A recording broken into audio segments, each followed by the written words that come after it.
A wealthy young man impulsively married a homeless woman to dodge an arranged marriage, not knowing her true identity.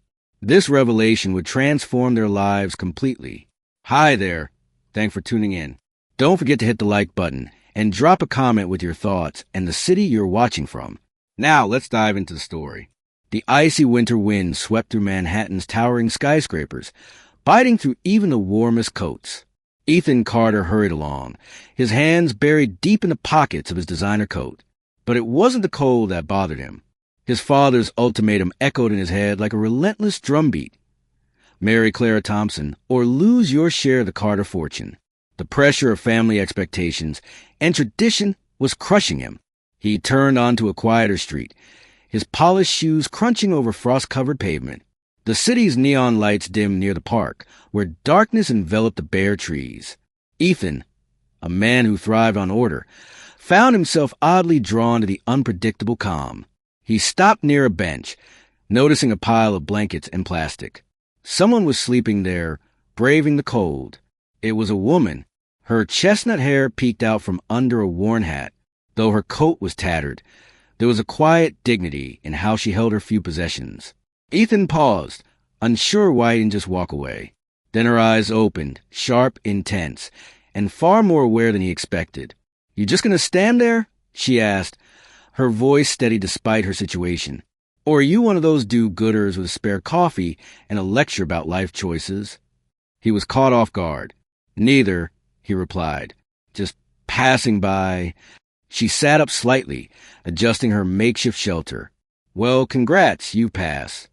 Her tone was sharp, but Ethan sensed something else beneath it. Defiance, maybe even wit. He shifted his weight. "Do you always greet strangers like this?" "Only the one staring at me like I'm some exhibit," she shot back. Her gaze softened for a moment as she studied him. "Nice coat. Let me guess, Wall Street." "Something like that," he said with a smirk, but her edge lingered. "I didn't mean to intrude. Just needed some air." She shrugged, looking away. "Air's free. For now, anyway." Ethan stepped closer, curiosity pulling him in. "What's your name?" "Lily," she replied, her eyes narrowing. "And yours?" "Ethan," he said with a nod. "Do you always sleep here? Do you always interrogate strangers in parks?" she countered, folding her arms. Her coat couldn't hide the slight shiver from the cold. "I'm fine. You can go back to whatever fancy dinner you're skipping." He hesitated, torn between propriety and an unexpected urge to stay.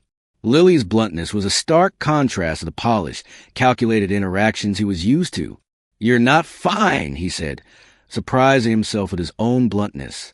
"You shouldn't have to be here." Her laugh was low and bitter. "And what would you know about shouldn't, Mr. Ethan? People like me don't end up here by choice." Her words stung, and Ethan realized he didn't have a good answer. Instead, he asked, "How long?" She raised an eyebrow. "How long what? How long have you been on the streets?" Lily leaned back against the bench, her breath visible in the cold air. "Long enough," she said simply, avoiding his gaze. "But I get by." There was a hint of pride in her voice that surprised him. Here was someone who had lost nearly everything, yet hadn't broken. Ethan's world, by contrast, was filled with abundance, yet he felt more trapped than ever. "I'm sorry," he said softly. "I didn't mean to. Pity me," she interrupted, her eyes flashing. "Save it. People like you only show up to feel better about yourselves." "I wasn't," he started, but stopped. Maybe she wasn't entirely wrong. Maybe he had stopped because her presence made his own problems seem trivial. But there was something more. She intrigued him. The silence stretched between them, heavy and uncertain. Lily shifted, adjusting her blankets again. "Look," she said finally, her tone softer. "If you're going to stand here and chat, at least make yourself useful. There's a coffee shop down the block. Black, no sugar." A startled laugh escaped him. "Bossy, aren't you?" She smirked faintly. "Efficient. Go on, Wall Street." For reasons he didn't fully understand, Ethan turned and walked toward the coffee shop she'd pointed out. The brisk air cleared his mind slightly, but the knot in his chest remained. He ordered the coffee and returned, handing it to her without a word. Lily took it, cradling the cup in her hands. "Thanks," she said, almost grudgingly. Then, after a pause, "So what's your deal?" "You don't exactly scream Good Samaritan." Ethan sat down on the far end of the bench.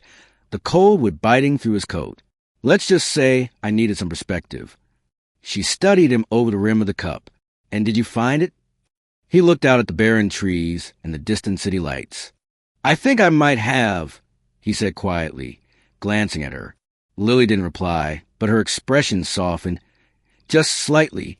They sat there in silence, two strangers sharing the weight of their separate worlds. The gray morning light filtered through the park's bare branches, casting a cold glow over the bench where Ethan sat. He hadn't slept, his mind replaying the previous night's events like an unsolved puzzle. Beside him, Lily dozed lightly, her head resting awkwardly against the wooden slats. The plastic sheeting she'd used as a shield fluttered in the breeze. He had intended to leave her there, to walk away and let her life resume without interference. Yet, as the city stirred to life, the idea he'd been toying with all night solidified into something uncomfortably real. Lily shifted, her breath visible in the crisp air, and opened her eyes, blinking against the light. "You're still here," she said, her voice thick with sleepiness. "Most people disappear by now." Ethan's lips twitched into a faint smile. "I suppose I'm not most people." Lily snorted softly, pulling her coat tighter. "Clearly. So what's the excuse this time? Existential crisis? Need another dose of perspective?" "No," he said, his tone serious enough to make her pause. "I came to ask you something." Her brow furrowed as she studied him. "Ask me something. Let me guess, you want me to tell you my sob story so you can feel better about your charmed life, Mr. Ethan?" Ethan exhaled, his breath forming a plume in the cold air. "No, I want to make you an offer." Lily's eyes narrowed, suspicion flickering in her gaze. "An offer? What kind of offer?" He leaned forward, resting his elbows on his knees, hands clasped tightly. "Marriage." For a moment, the sound of the city, the distant hum of traffic, the occasional bark of a dog, seemed to fade away. Lily stared at him, her face a mask of disbelief, before bursting into laughter. It was sharp, almost mocking, and she doubled over, clutching her sides. "Wow," she said between breaths. "That's a new one. Marriage proposals from strangers on park benches. What's next? A reality show?" "I'm serious," Ethan said, his voice steady but low, the edge of desperation unmistakable. Lily's laughter faltered, and she straightened, her expression shifting to one of guarded curiosity. "You're serious," she echoed, as if tasting the words for the first time. "Okay, let's hear it. Why on earth would a guy like you want to marry someone like me?" He hesitated, his jaw tightening. "It's complicated." Lily raised an eyebrow. "Complicated. That's the best you got." "I need to avoid a marriage," Ethan admitted, the words spilling out faster than he intended. "An arranged one. My father's trying to force me into it to secure some merger or alliance. I don't know, but I can't let it happen." Her skepticism deepened. "So what? You thought, hey, that homeless woman looks like wife material?" "It's not like that," he said sharply, then softened his tone. "You seem different, unpredictable. And last night, when we talked, it was the first honest conversation I've had in months, maybe years." Lily stared at him, her expression unreadable. "And what's in it for me?" Ethan straightened, drawing a steadying breath. "A chance to get off the streets, a place to live, financial stability. Whatever you need to get your life back on track. No strings attached. Once my father backs off, we can annul it." Lily leaned back, crossing her arms. "So I'm supposed to sell myself into your soap opera of a life for a warm bed and a paycheck. Sounds like a dream." "It's not like that," he repeated. "I'm offering you a way out. And, frankly, I don't have many other options." She tilted her head, studying him intently. "You don't seem like the kind of guy who's used to not getting what he wants." "Why me?" Ethan met her gaze. "Because you don't want anything from me. Not my money, not my influence. And because I think you'd be honest with me, even if it's not what I want to hear." Her lips pressed into a thin line. and she looked away, her gaze settling on the horizon. For a long moment, she said nothing, the silence stretching between them. "I don't trust you," Lily said finally, her voice quiet but firm. "This whole thing sounds like a disaster waiting to happen." "I get it," Ethan said, "but think about it. What do you have to lose?" Lily's eyes flashed back to his, sharp and unyielding. "A lot more than you think." They sat in silence again, the weight of his proposal settling heavily between them. Ethan resisted the urge to press her further, sensing that any additional words would only push her further away. Finally, Lily stood, gathering her belongings with swift, deliberate movements. "I need time," she said, slinging her tattered bag over her shoulder. "To think." "Take all the time you need," Ethan said, standing as well. "But don't wait too long. I don't have much time left." Lily paused, her back to him, then glanced over her shoulder. "You really are desperate, aren't you?" Ethan gave her a rueful smile. "You have no idea." She shook her head, a faint smile playing on her lips despite herself. "You're crazy, you know that." "Maybe," he said, "but sometimes crazy is what works." Without another word, Lily walked away, her figure disappearing into the morning fog. Ethan remained where he was, staring after her, the weight of what he had just done pressing heavily on his chest. The hours since Lily had walked away felt like days. Ethan sat alone in his office, a sleek space on the 40th floor of a midtown skyscraper. The city sprawled below him, bustling with energy and indifference. His assistant had already buzzed twice, reminding him of meetings he had no interest in attending. For once, the minutiae of corporate deals felt small compared to the storm brewing in his personal life. Lily's hesitation lingered in his mind.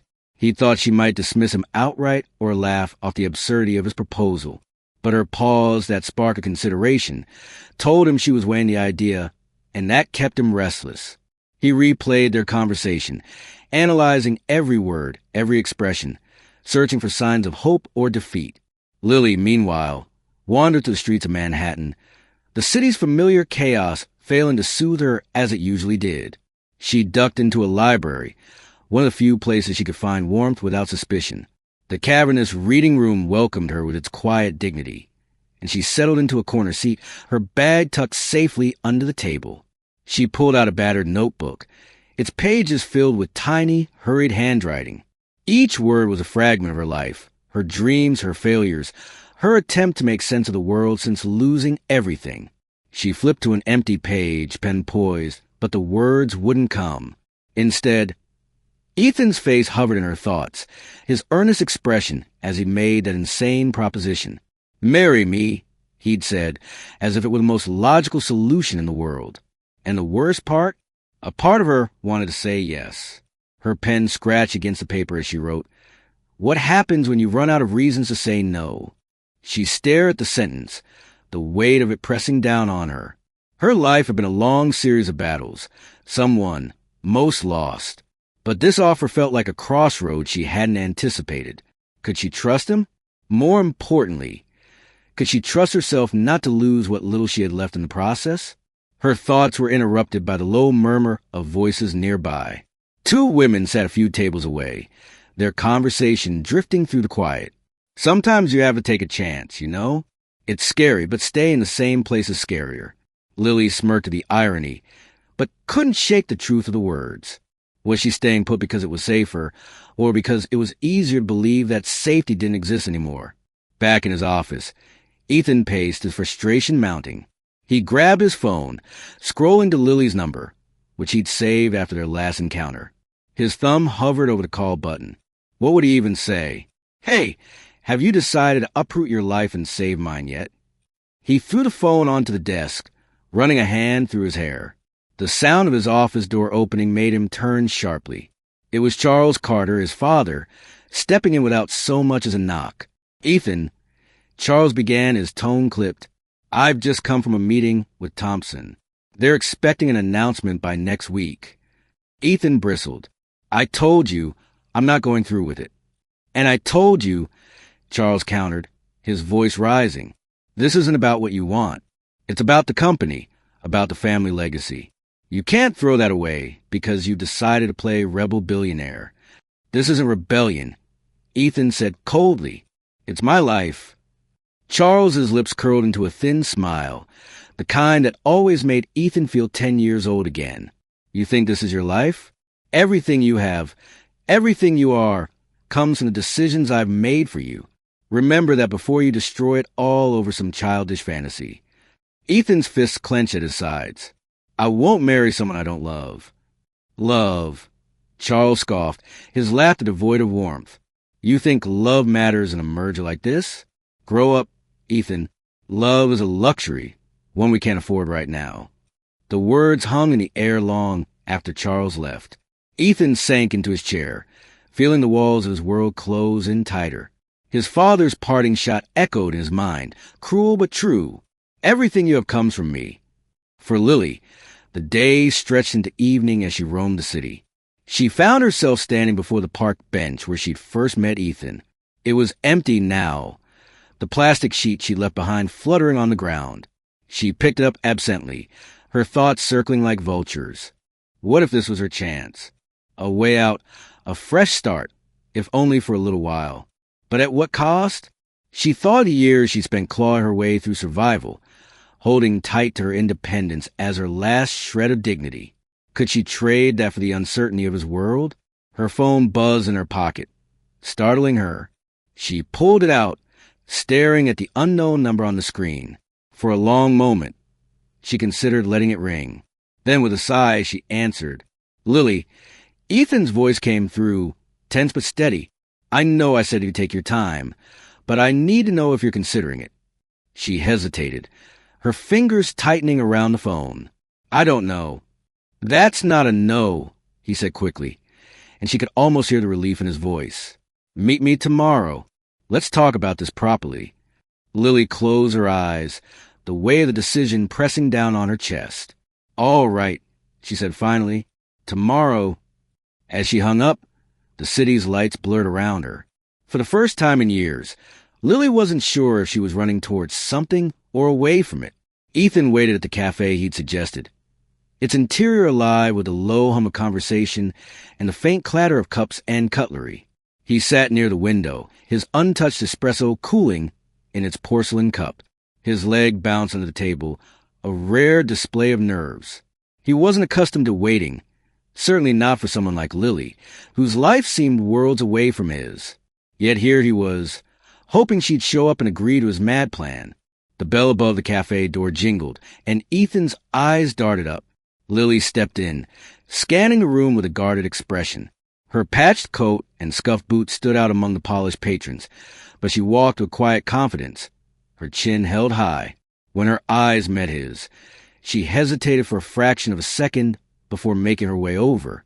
You're early, she said, sliding into the seat across from him.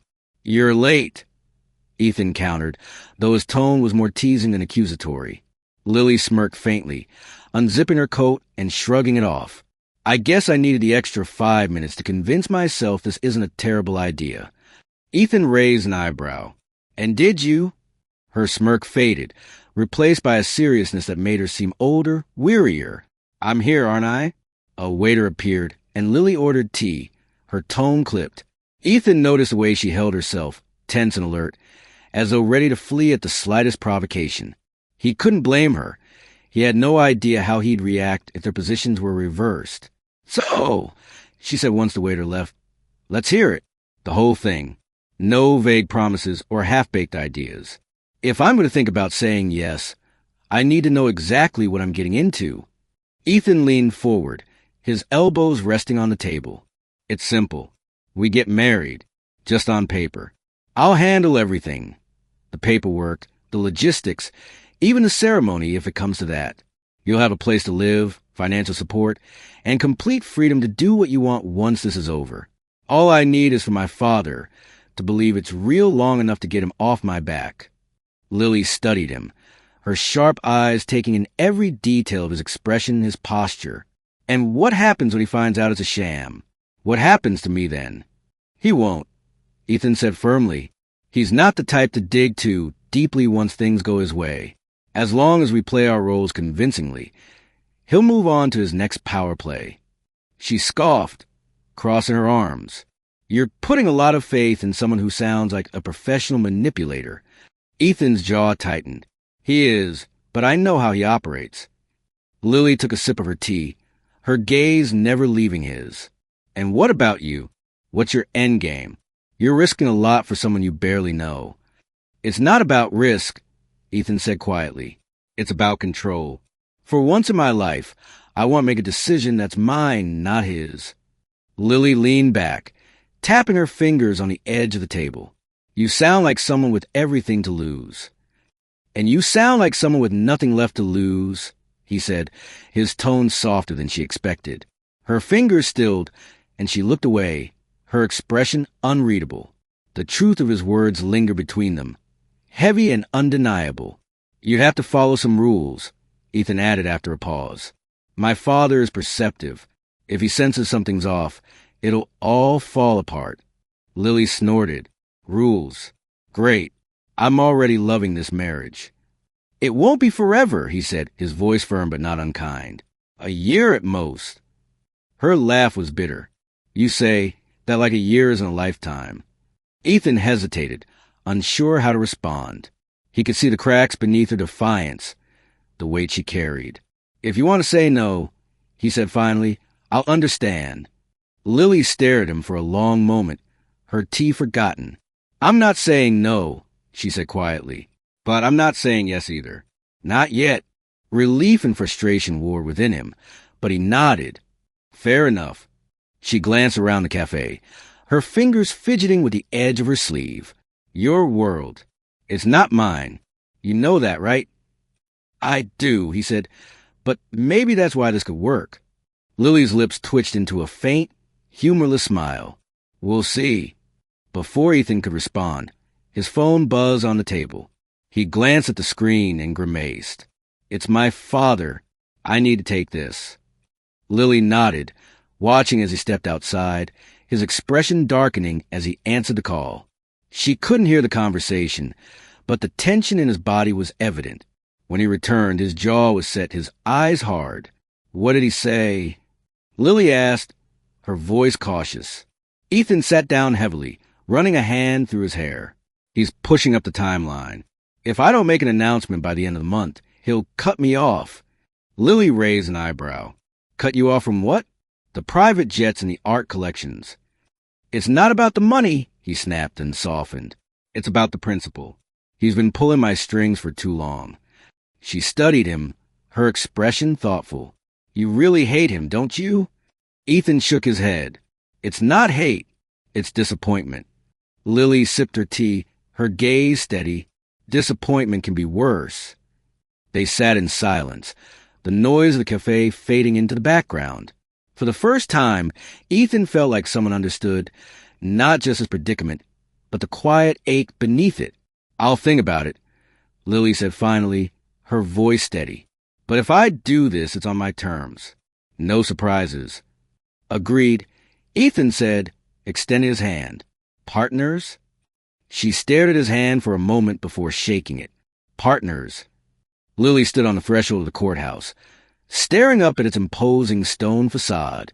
The world around her felt surreal, as though she were floating in someone else's life. Ethan was at her side, impeccably dressed as always, his tailored suit cutting a sharp silhouette against the gray January sky. He exuded calm confidence, though Lily had caught the way his jaw tightened as they approached. Last chance to back out, Ethan said, breaking the silence. His tone was light, but there was a tension in his voice, an unspoken hope or fear that she'd change her mind. Lily adjusted the collar of the borrowed coat she wore, a gift from Ethan to replace her threadbare one. It was warm and well-fitted, but wearing it made her feel like an imposter. I've already signed the papers, she said. Backing out now would just make me look indecisive. His mouth quirked into a faint smile. And we wouldn't want that. The automatic doors whooshed open, and Lily stepped inside, her heartbeat quickening. The courthouse lobby was busy, filled with a low murmur of voices and the occasional echo of heels on the polished tile floor. It smelled faintly of paper and disinfectant, a sterile reminder of the bureaucracy that governed their next steps. Ethan led the way to a small office where a clerk waited, her expression bored but polite. She gestured for them to sit, barely glancing at the documents Ethan handed over.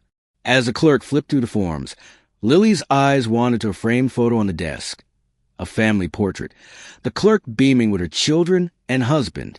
It was the kind of image Lily had stopped imagining for herself a long time ago. "Everything looks in order," the clerk said, sliding the documents back across the desk. "You're scheduled with Judge Whitman in 15 minutes. Courtroom 3B. "Thank you," Ethan said, rising smoothly. Lily followed, her legs feeling like lead. They found the courtroom easily, its door slightly ajar. Inside, the air was quieter, heavier. A judge sat at the front, flipping through a file, his glasses perched low on his nose. Ethan and Lily sat on the bench closest to the front, the silence between them now punctuated by the occasional scratch of the judge's pen. "You're unusually quiet," Ethan said softly, leaning closer. His tone was calm, but there was curiosity in his eyes. Lily shrugged, her fingers twisting in her lap. "What do you want me to say? This isn't exactly a normal day for me." "It's not normal for me either," he admitted, surprising her. "But here we are." Before she could respond, the judge looked up, "Mr. Carter and Ms. Parker." "That's us," Ethan said, standing.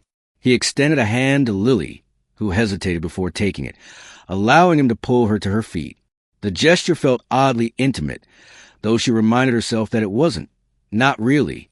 The judge motioned for them to approach. His gaze was sharp, but not unkind, his eyes flicking between the two of them with practiced scrutiny. "You understand the terms of this agreement?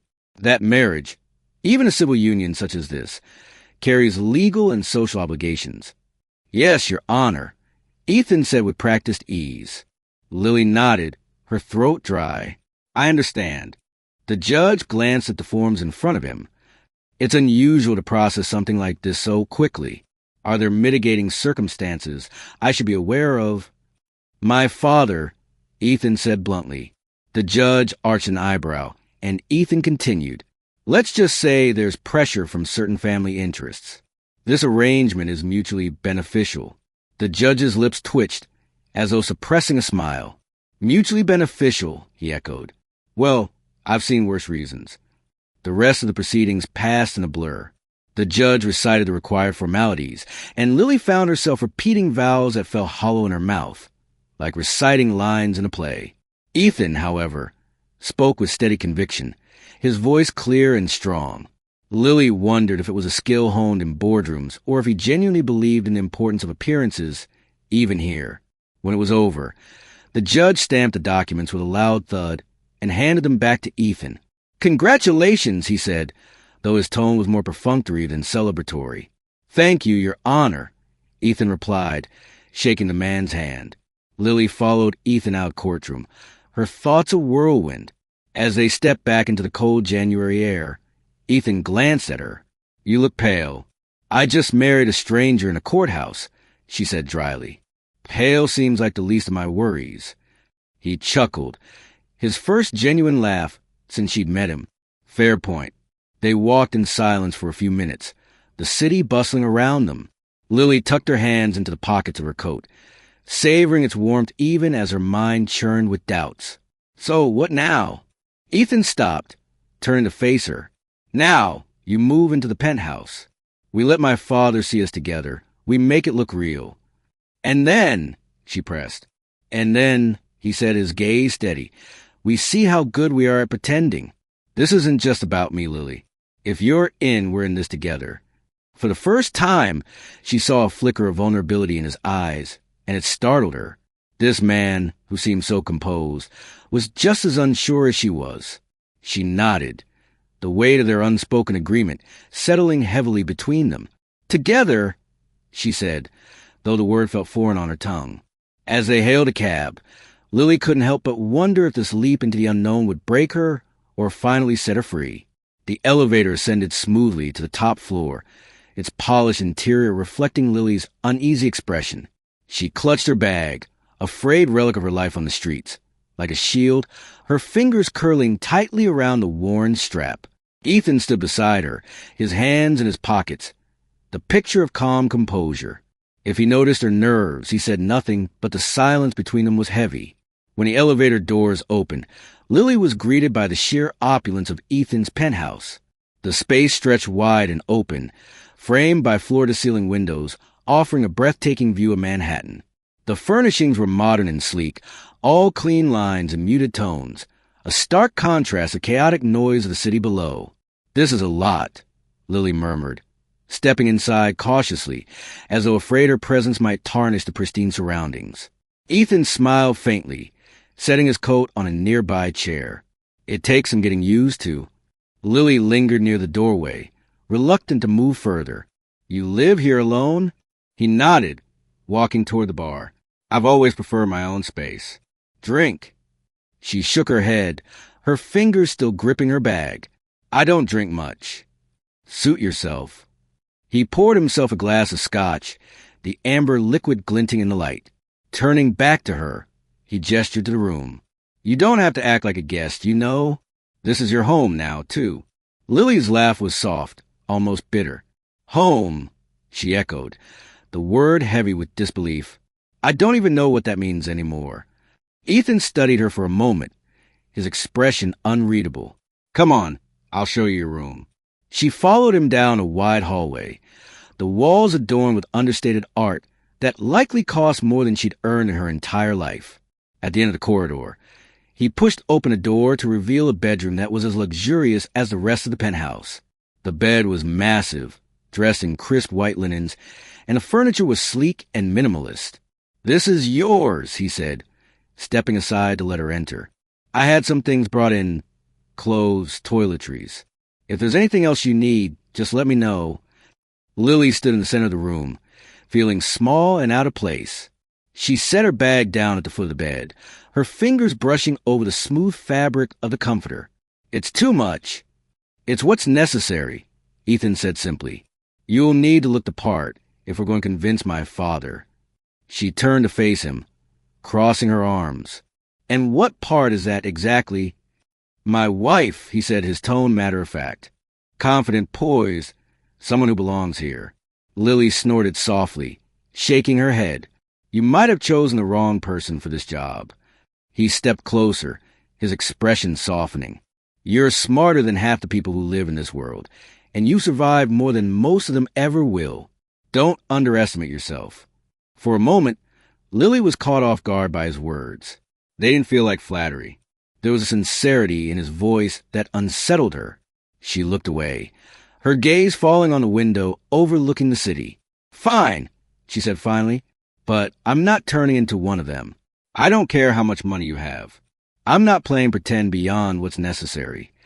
Ethan's lips quirked into a small smile. "Fair enough." He turned to leave but paused in the doorway. "Dinner's at 7. Formal, unfortunately. My father expects appearances to be maintained." Lily raised an eyebrow. "Tonight? That's short notice." "You'll manage," he said with a faint smirk. "I have a feeling you're good under pressure."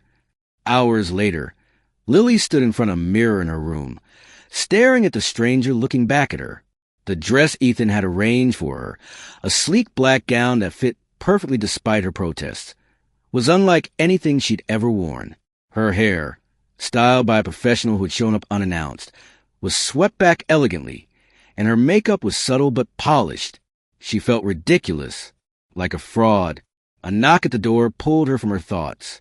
When she opened it, Ethan stood there, dressed in a sharp tuxedo. For a moment, they both paused, taking each other in. "You clean up well," he said, his tone laced with genuine admiration.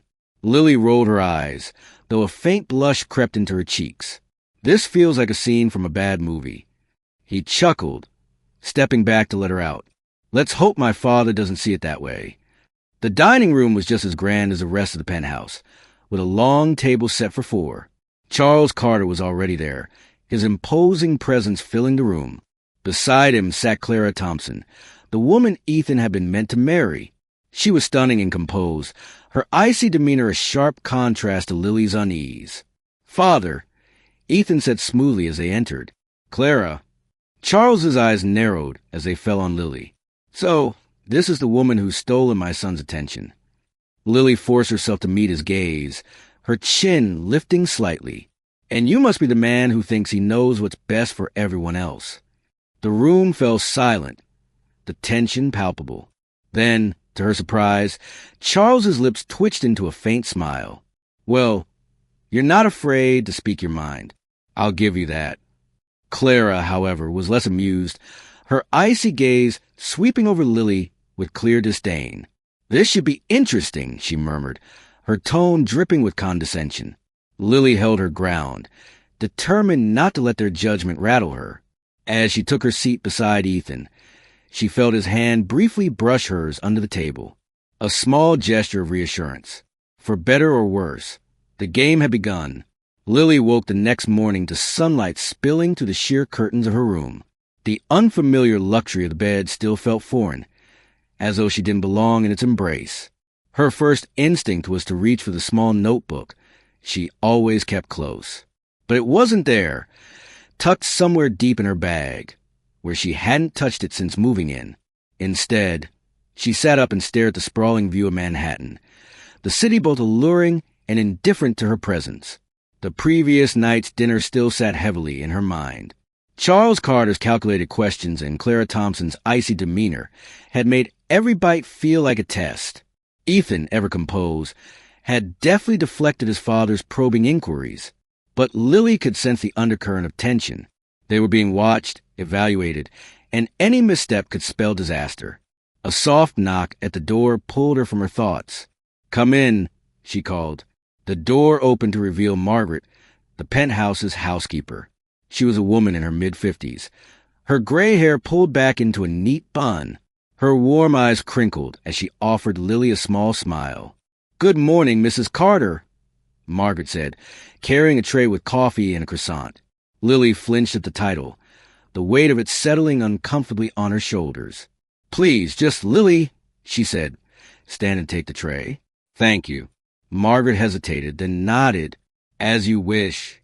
"Lily, Mr. Carter asked me to let you know he'll be working from the study this morning. He said you're welcome to join him if you'd like." Lily raised an eyebrow.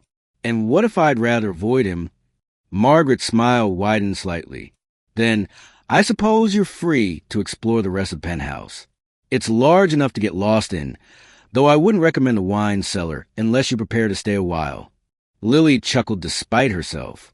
"Thanks for the warning." As Margaret left, Lily sat by the window and nibbled on the croissant, her thoughts swirling. Ethan had said they needed to present a united front, but the idea of stepping into his world felt overwhelming. Still, she wasn't about to hide in her room like a frightened child. If she was going to play this role, she needed to do it on her terms. Lily found Ethan in the study, a grand room with paneling and shelves filled with books she doubted he'd ever read. He sat at a massive desk, his brow furrowed as he scrolled through something on his laptop. The light streaming through the windows highlighted the tension in his features, a sharp contrast to his usual polished exterior. "Am I interrupting?" she asked, lingering in the doorway. He looked up, his expression softening slightly. "Not at all. Come in." Lily stepped inside, her gaze wandering over the room. "You look like you've been up for hours." "Comes with the territory," he said, leaning back in his chair. "Dealing with my father isn't exactly a 9-to-5 job." Lily crossed her arms, leaning against the edge of the desk. "You didn't say much at dinner last night. What's the real deal with Clara?" Ethan's lips pressed into a thin line. "Clara's a pawn just like me. Her father runs a company. My father wants to merge with ours. The marriage was supposed to seal the deal, but I refused." Lily studied him, her sharp eyes catching the flicker of guilt in his expression. "And now you're using me to get out of it." His gaze met hers, steady and unflinching. "I never pretended otherwise." She appreciated his honesty, even if it didn't make her situation any easier. "Clara doesn't seem like the forgiving type." "She's not," Ethan admitted, "but she's also pragmatic. As long as she gets what she wants in the end, she won't cause trouble." Lily raised an eyebrow. "And what does she want?" "To be on top," he said simply, "in every way that matters." Lily shook her head, a wry smile tugging at her lips. "Your world is exhausting." "You're not wrong," Ethan said, standing and walking to the window. He stared out at the city for a moment before turning back to her. But you're part of it now, whether you like it or not. Lily opened her mouth to respond, but the door to the study opened again, and Margaret stepped inside. Mr. Carter, you have a visitor. Ethan frowned. I wasn't expecting anyone. It's Clara Thompson, Margaret said, her tone carefully neutral. She insists it's urgent. Lily's stomach sank, but she forced herself to stay calm. Perfect timing. Ethan glanced at her, his expression a mix of concern and determination. Stay. This affects both of us. Clara entered a moment later, her heels clicking against the hardwood floor. She was dressed impeccably, as always, her icy demeanor unwavering. Her gaze swept over Lily briefly before settling on Ethan. We need to talk, she said, her tone clipped. By all means, Ethan said, gesturing to the chair opposite him. What's so urgent? Clara sat gracefully, crossing her legs. Your father's not happy, Ethan. He doesn't believe for a second that this marriage is real. Lily tensed, but Ethan remained calm. My father doesn't believe in anything that doesn't serve his interests. That's not news. Clara's gaze flicked to Lily, her lips curling into a faint, knowing smile. And you're willing to risk everything on her. A woman with no pedigree, no connections. Lily bristled but kept her composure. Last I checked, I didn't need your approval. Clara's smile widened slightly. Feisty. I can see why he chose you. Enough? Ethan said sharply, his voice cutting through the tension. My decisions are none of your concern, Clara. If you're here to deliver one of my father's messages, tell him this. I'm not backing down. Clara rose, her expression as cool as ever. Don't say I didn't warn you. As she left, the room fell silent. Lily exhaled slowly, the weight of the encounter settling over her. Ethan turned to her, his expression grim. Welcome to my world, he said quietly. Lily met his gaze, her resolve hardening. I can handle it, but you'd better be sure you can too. Lily wasn't sure why she had agreed to accompany Ethan to the charity gala. The thought of stepping into a room filled with the elite of Manhattan made her stomach churn, but his insistence had worn her down.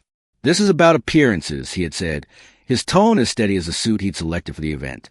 If my father doesn't see us together in public, it'll all fall apart. Now she found herself walking into a grand ballroom draped in shimmering gold and white, every detail meticulously crafted to scream wealth and exclusivity. Crystal chandeliers sparkled overhead, casting a warm glow over the sea of tuxedos and evening gowns. Lily's dress, another selection from the seemingly endless wardrobe Ethan had provided, hugged her figure in ways she wasn't used to. The deep emerald color made her feel exposed, but Ethan had assured her it was perfect. Just stay close, Ethan murmured as they entered, his hand lightly brushing the small of her back. The gesture was fleeting but grounding, a reminder that they were in this together, or at least pretending to be. The room was a cacophony of polite laughter and murmured conversations, punctuated by the occasional clink of glasses. Lily felt their eyes on her, curious and scrutinizing, as if her presence here disrupted the delicate balance of their carefully curated world. She kept her head high, mimicking the posture of the women around her, though inside she felt like a child playing dress-up. Ethan, came a voice, smooth and familiar. Charles Carter approached, his presence as commanding as ever. Beside him was a woman Lily hadn't met yet, sleek, poised, and exuding an air of effortless superiority. Father, Ethan greeted coolly, I didn't expect to see you here. Charles's smile was sharp. It's my job to support our charitable endeavors, isn't it? And I see you brought your wife. His gaze slid to Lily, assessing her with the same cold precision he applied to stock portfolios. Lily extended a hand, forcing a polite smile. Mr. Carter. Charles took her hand briefly, his grip firm but distant. You're settling in well, I hope. Well enough, Lily replied evenly, though it's taking some adjustment. Undoubtedly, Charles said, his tone laced with subtle condescension. He turned to the woman at his side. Lily, this is Eleanor Steele. She's an old friend of the family. Charmed, Eleanor said, her smile not quite reaching her eyes. She leaned slightly toward Ethan. And you've certainly kept things interesting, haven't you? Ethan's lips twitched in the faintest hint of a smirk. Life's dull without a little intrigue. Eleanor's laughter was soft and calculated, the kind that made Lily's skin prickle. She felt like a fly caught in a web, and the two spiders were enjoying the sport of it. Ethan must have noticed her discomfort, because he placed a steadying hand on her elbow. "If you'll excuse us," Ethan said smoothly, "I'd like to introduce Lily to a few others." Charles raised an eyebrow, but said nothing as Ethan steered Lily away from the conversation. She exhaled a breath she hadn't realized she'd been holding. "Was that necessary?" she muttered under her breath. "Yes," Ethan replied. "Charles is testing you. Eleanor's part of it. She's been a family ally and a meddler for years." "Charming," Lily said dryly, as they made their way deeper into the crowd. Lily began to pick up on the subtle dynamics at play. Conversations here weren't just idle chatter. They were negotiations, exchanges of power and influence cloaked in civility. It was a language she wasn't fluent in, but she was starting to understand its cadence. At one point, they stopped near a small group of men in their 50s, all engaged in a discussion about market trends. Ethan introduced her, and though the men were polite, their interest was minimal. Lily felt like a prop, something Ethan had brought along to fulfill his role. Lily flinched at the title, the weight of it settling uncomfortably on her shoulders. "Please, just Lily," she said. "Stand and take the tray." "Thank you." Margaret hesitated, then nodded. "As you wish." "Lily, Mr. Carter asked me to let you know he'll be working from the study this morning. He said you're welcome to join him if you'd like." Lily raised an eyebrow. "And what if I'd rather avoid him?" Margaret's smile widened slightly. "Then I suppose you're free to explore the rest of the penthouse. It's large enough to get lost in, though I wouldn't recommend the wine cellar, unless you're prepared to stay a while." Lily chuckled despite herself. "Thanks for the warning." As Margaret left, Lily sat by the window and nibbled on croissant, her thoughts swirling. Ethan had said they needed to present a united front, but the idea of stepping into his world felt overwhelming. Still, she wasn't about to hide in her room like a frightened child. If she was going to play this role, she needed to do it on her terms. Lily found Ethan in the study, a grand room with dark wood paneling and shelves filled with books she doubted he'd ever read. He sat at a massive desk, his brow furrowed as he scrolled through something on his laptop. The light streaming through the windows highlighted the tension in his features, a sharp contrast to his usual polished exterior. "Am I interrupting?" she asked, lingering in the doorway. He looked up, his expression softening slightly. "Not at all. Come in."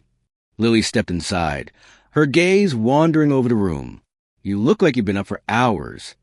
"Comes with the territory," he said, leaning back in his chair. "Dealing with my father isn't exactly a 9-to-5 job." Lily crossed her arms, leaning against the edge of the desk. "You didn't say much at dinner last night. What's the real deal with Clara?" Ethan's lips pressed into a thin line. "Clara's a pawn, just like me. Her father runs a company. My father wants to merge with ours. The marriage was supposed to seal the deal, but I refused." Lily studied him, her sharp eyes catching a flicker of guilt in his expression. "And now you're using me to get out of it." His gaze met hers, steady and unflinching. "I never pretended otherwise." She appreciated his honesty, even if it didn't make her situation any easier. "Clara doesn't seem like the forgiving type." "She's not," Ethan admitted, "but she's also pragmatic. As long as she gets what she wants in the end, she won't cause trouble." Lily raised an eyebrow. "And what does she want?" "To be on top," he said simply, "in every way that matters." Lily shook her head, a wry smile tugging at her lips. "Your world is exhausting." "You're not wrong," Ethan said, standing and walking to the window. He stared out at the city for a moment before turning back to her. "But you're part of it now, whether you like it or not." Lily opened her mouth to respond, but the door to the study opened again, and Margaret stepped inside. "Mr. Carter, you have a visitor." Ethan frowned. "I wasn't expecting anyone." "It's Clara Thompson," Margaret said, her tone carefully neutral. "She insists it's urgent." Lily's stomach sank, but she forced herself to stay calm. Perfect timing. Ethan glanced at her, his expression a mix of concern and determination. "Stay," This affects both of us. Clara entered a moment later, her heels clicking against the hardwood floor. She was dressed impeccably, as always, her icy demeanor unwavering. Her gaze swept over Lily briefly before settling on Ethan. "We need to talk," she said, her tone clipped. "By all means," Ethan said, gesturing to the chair opposite him. "What's so urgent?" Clara sat gracefully, crossing her legs. "Your father's not happy, Ethan. He doesn't believe for a second that this marriage is real." Lily tensed, but Ethan remained calm. "My father doesn't believe in anything that doesn't serve his interests." "That's not news." Clara's gaze flicked to Lily, her lips curling into a faint, knowing smile. "And you're willing to risk everything on her. A woman with no pedigree, no connections."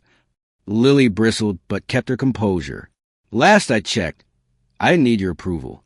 Clara's smile widened slightly. "Feisty. I can see why he chose you." "Enough," Ethan said sharply, his voice cutting through the tension. "My decisions are none of your concern, Clara. If you're here to deliver one of my father's messages, tell him this. I'm not backing down." Clara rose, her expression as cool as ever. "Don't say I didn't warn you." As she left, the room fell silent. Lily exhaled slowly, the weight of the encounter settling over her. Ethan turned to her, his expression grim. "Welcome to my world," he said quietly. Lily met his gaze, her resolve hardening. "I can handle it, but you'd better be sure you can too." Lily wasn't sure why she had agreed to accompany Ethan to the charity gala. The thought of stepping into a room filled with the elite of Manhattan made her stomach churn, but his insistence had wore her down. "This is about appearances," he had said, his tone as steady as the suit he'd selected for the event. "If my father doesn't see us together in public, it'll all fall apart." Now she found herself walking into a grand ballroom draped in shimmering gold and white, every detail meticulously crafted to scream wealth and exclusivity. Crystal chandeliers sparkled overhead, casting a warm glow over the sea of tuxedos and evening gowns. Lily's dress, another selection from the seemingly endless wardrobe Ethan had provided, hugged her figure in ways she wasn't used to. The deep emerald color made her feel exposed, but Ethan had assured her it was perfect. "Just stay close," Ethan murmured as they entered, his hand lightly brushing the small of her back.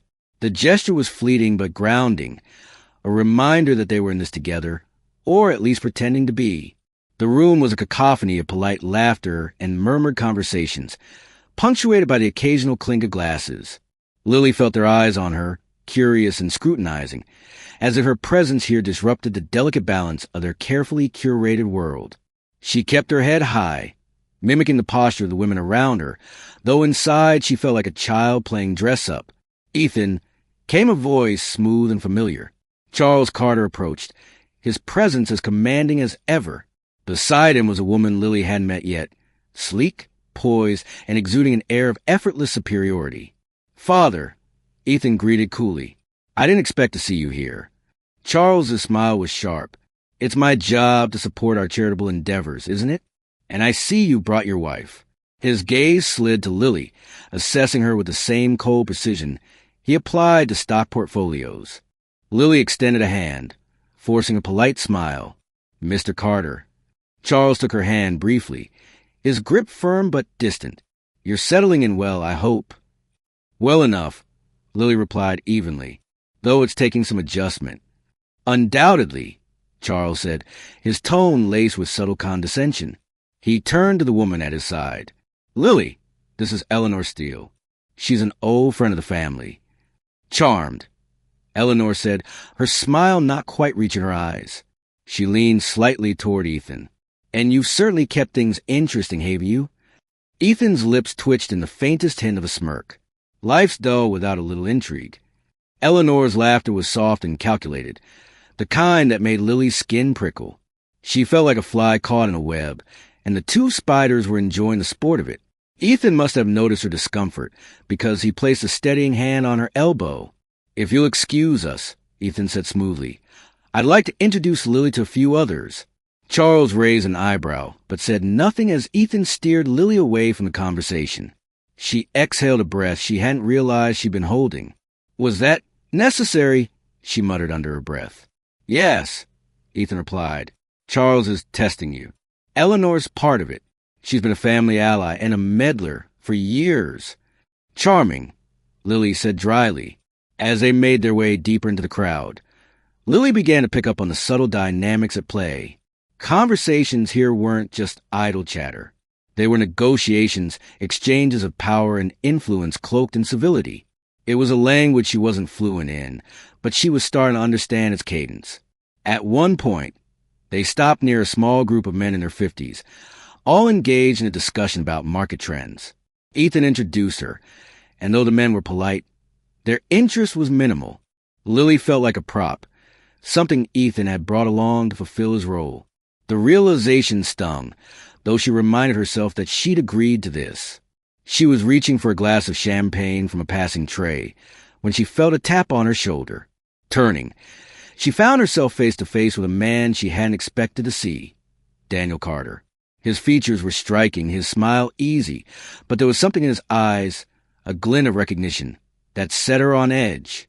Lily, isn't it? He said, his voice warm but probing.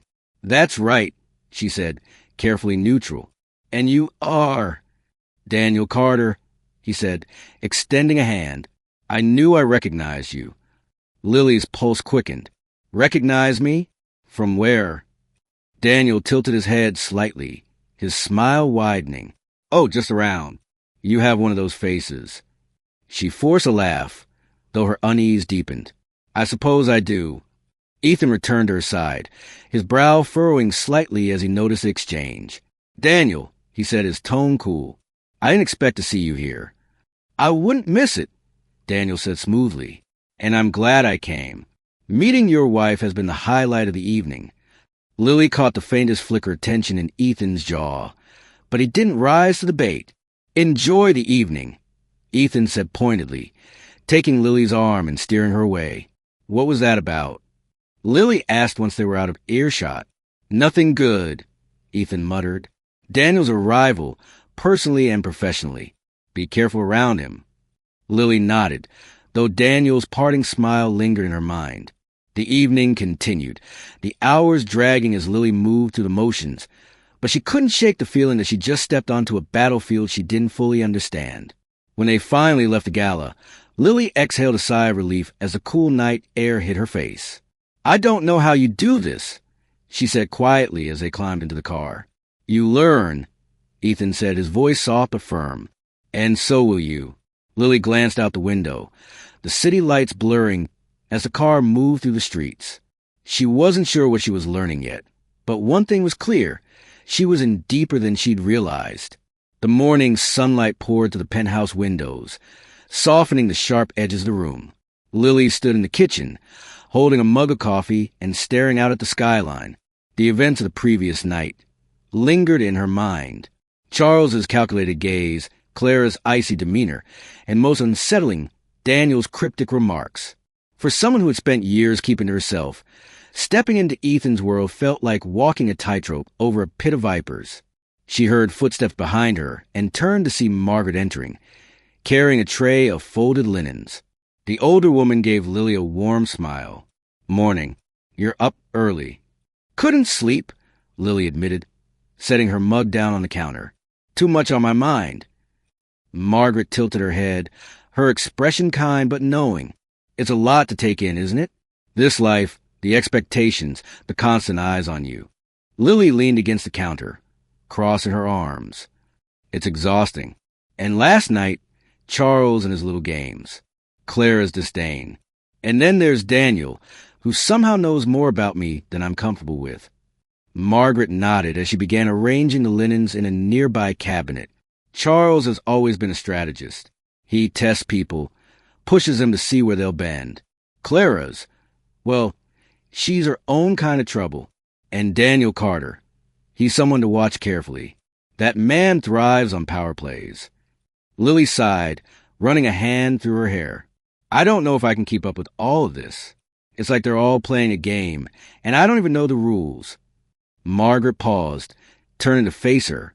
You don't have to play their game, Lily. Make them play yours. You got a strength they don't expect. Something real. They might have money, influence, and connections, but none of that can replace authenticity. Lily stared at her, caught off guard by the words. You think I can win against people like them? Margaret's smile deepened, lines crinkling at the corners of her eyes. I think you've already started. Now, you just need to believe it yourself. Later that afternoon, Lily found herself in the library, flipping through the pages of a book without actually reading the words. The quiet was a welcome respite from the constant tension of the previous day. She barely noticed when Ethan entered until he spoke. You've been quiet today, he said, his voice breaking the stillness. Lily glanced up, closing the book and setting it aside. Just needed some time to think. Ethan sat in the armchair across from her, his gaze steady. About last night? That and everything else, Lily admitted. Daniel Carter, your father, Clara, this whole situation. It's like being dropped into the middle of a war zone without armor. Ethan's lips twitched into a faint smile. You handled yourself well, all things considered. I felt like a fish in a shark tank, Lily said, leaning back in her chair. And Daniel, what's his deal? Ethan's expression darkened slightly. Daniel thrives on leverage. He's always looking for weaknesses to exploit. If he thinks he has something on you, he'll use it. Lily's stomach tightened. And what if he does? Then we deal with it. Ethan said firmly. Together. She studied him, her brow furrowing. You make it sound so simple. It's not, he admitted. But this isn't just about me anymore. You're part of this now. And I'm not going to let anyone hurt you. His words caught her off guard, and she looked away, unsure how to respond. There was something genuine in his tone, something that made her chest tighten. For all the pretense between them, moments like this felt uncomfortably real. By evening, Lily found herself in the kitchen again, this time helping Margaret prepare a simple meal. It was a rare moment of normalcy in a world that felt anything but normal. As they worked, Margaret shared stories about her life, anecdotes that revealed a depth of character Lily hadn't expected. I wasn't always in service, Margaret said as she chopped vegetables. I had my own business once, a little bakery in Queens. It was my dream. What happened? Lily asked, genuinely curious. Margaret's hand still for a moment before she resumed chopping. Life happened, my husband passed, and I couldn't keep up with the bills. The bakery closed, and I had to find other work to support my son. Lily felt a pang of empathy. That must have been hard. It was, Margaret admitted, her voice steady. But you do what you have to do. And sometimes you find strength in places you didn't know you had. Lily nodded, her thoughts drifting. Margaret's story resonated with her in a way she hadn't expected. For all her struggles, Margaret had found a way to keep going, to build something meaningful despite the setbacks. It was a quiet kind of resilience, one Lily couldn't help but admire. That night, as Lily sat on the edge of her bed, she pulled out her old notebook. The pages were worn and crinkled, filled with fragments of her past, dreams, fears, moments of clarity. She flipped to a blank page and picked up a pen, the words flowing easily for the first time in weeks. This isn't my world, and it never will be. But maybe, just maybe, I can find a place in it that's mine. She closed the notebook and set it on the nightstand, the weight in her chest feeling just a little lighter. For the first time in a long while, she didn't feel like she was standing on the outside looking in. Instead, she felt like she was starting to carve out her own space, one step at a time. The winter air was sharp as Lily stepped out onto the penthouse balcony, a steaming mug of tea warming her hands. The city stretched out before her in a dazzling display of lights, a patchwork of lives and ambitions that seemed impossibly distant. She leaned against the railing, her thoughts drifting back to the tension of the past week. For every small victory she'd managed, another complication seemed to arise. You're going to freeze out here, came Ethan's voice from behind her. She turned to see him walking toward her, a thick wool coat draped over his arm. Without asking, he slipped it over her shoulders, his hands brushing hers briefly. The gesture was automatic, unspoken, but it left her feeling unsteady. I needed air, Lily said, tightening the coat around herself. Being inside all day makes me feel trapped. Ethan leaned against the railing beside her, His gaze focused on the skyline. This isn't exactly an easy place to settle into. Lily laughed softly, the sound tinged with disbelief. That's an understatement. The notebook she hadn't touched in days opened in her lap. She stared at the blank page, her pen hovering above it as she tried to find the words. The truth she'd shared with Ethan still felt raw. But for the first time, she felt lighter for having said it. They say the truth sets you free, she wrote. But what if it also ties you down? What if the weight of it keeps you from moving forward? The sound of footsteps pulled her from her thoughts. Ethan entered, a folder in his hand. I had a team look into Daniel, he said, sitting across from her. It turns out he's been sniffing around my father, too. He's looking for leverage on both of us. Lily's grip on the pen tightened. So what do? We stay ahead of him, Ethan said simply. He's expecting us to react, to panic. We won't give him the satisfaction. Lily set her notebook aside, meeting his gaze. And what about your father? If Daniel's working both sides, he might use this to manipulate him too. Ethan's jaw tightened. That's a risk we'll have to manage.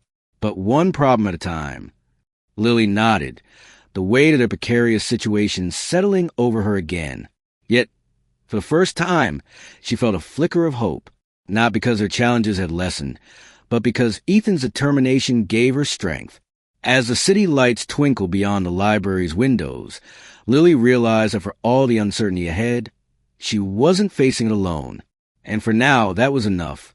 The tension in the air was palpable as Lily and Ethan stood in the penthouse living room, their conversation interrupted by an unexpected knock at the door. Ethan's brow furrowed as he exchanged a wary glance with Lily before striding to answer it. The muffled voices that followed were indistinct, but when Ethan returned, his expression was grim. It's Daniel, he said, his voice tight. He's here. Lily's heart sank. She had spent the last 2 days trying to steady herself, to find her footing in the precarious world she'd agreed to navigate with Ethan. But the mere mention of Daniel made her feel as though that footing might crumble beneath her. Why? She asked, her voice barely above a whisper. He says he has information to share, Ethan replied, his tone laced with irritation. And I'd rather hear it directly than let him spin it somewhere else. Before Lily could respond, Daniel entered the room, his ever-present smirk firmly in place. He looked entirely too comfortable, as though he belonged here, and the sight of him filled her with unease. Lovely place, Ethan, Daniel said, his tone casual but barbed. Very understated. Get to the point. Ethan snapped, crossing his arms. Daniel chuckled, clearly enjoying the tension he was creating. Always so impatient. Fine. I've been doing a little digging, and I came across something interesting. Something I thought you'd want to hear before it leaks. Lily's stomach clenched as Daniel turned his gaze to her, the smugness in his expression making her want to bolt. Lily, he said, his voice smooth. Or should I say Lily Grayson? The name hit her like a physical blow, the air rushing from her lungs. Her instinct was to deny it, to play dumb, but she knew it would be futile. Daniel's eyes gleamed with triumph, and she realized that no amount of denial would erase what he now knew. Ethan's expression darkened, his posture stiffening. What are you talking about? Daniel leaned against the back of the sofa, his posture relaxed as he delivered his bombshell. Lily here isn't just any former street dweller. She's a missing daughter of Theodore Grayson, the late industrialist whose company crumbled under mysterious circumstances. That kind of name carries weight. Ethan. Even now. Lily's heart pounded in her chest as Ethan turned to her, his gaze sharp and questioning. Is it true? She nodded slowly, her throat tight. Yes. The weight of her admission hung heavily in the room, the silence deafening. Ethan's eyes searched hers, but it wasn't anger she saw there. It was something far more complicated. Hurt betrayal. She couldn't tell. Well, Daniel said, clapping his hands together. This is fascinating. You really did find yourself a gem, Ethan.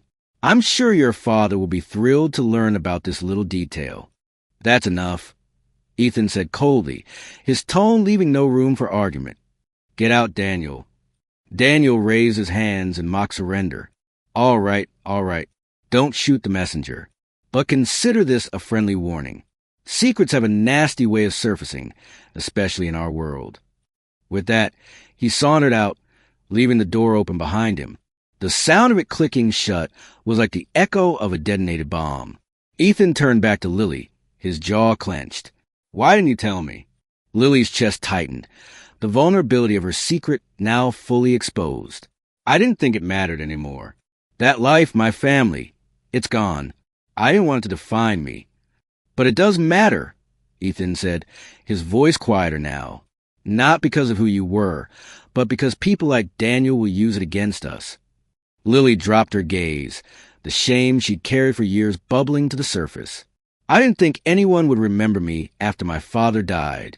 The debts, the accusations, I just wanted to disappear."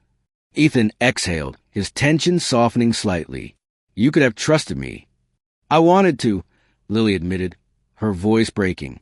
"But every time I trusted someone, it's cost me everything." The rawness in her words seemed to reach him. He stepped closer, his hand brushing hers briefly before falling back to his side. "I get it," he said softly, "but you're not alone in this anymore.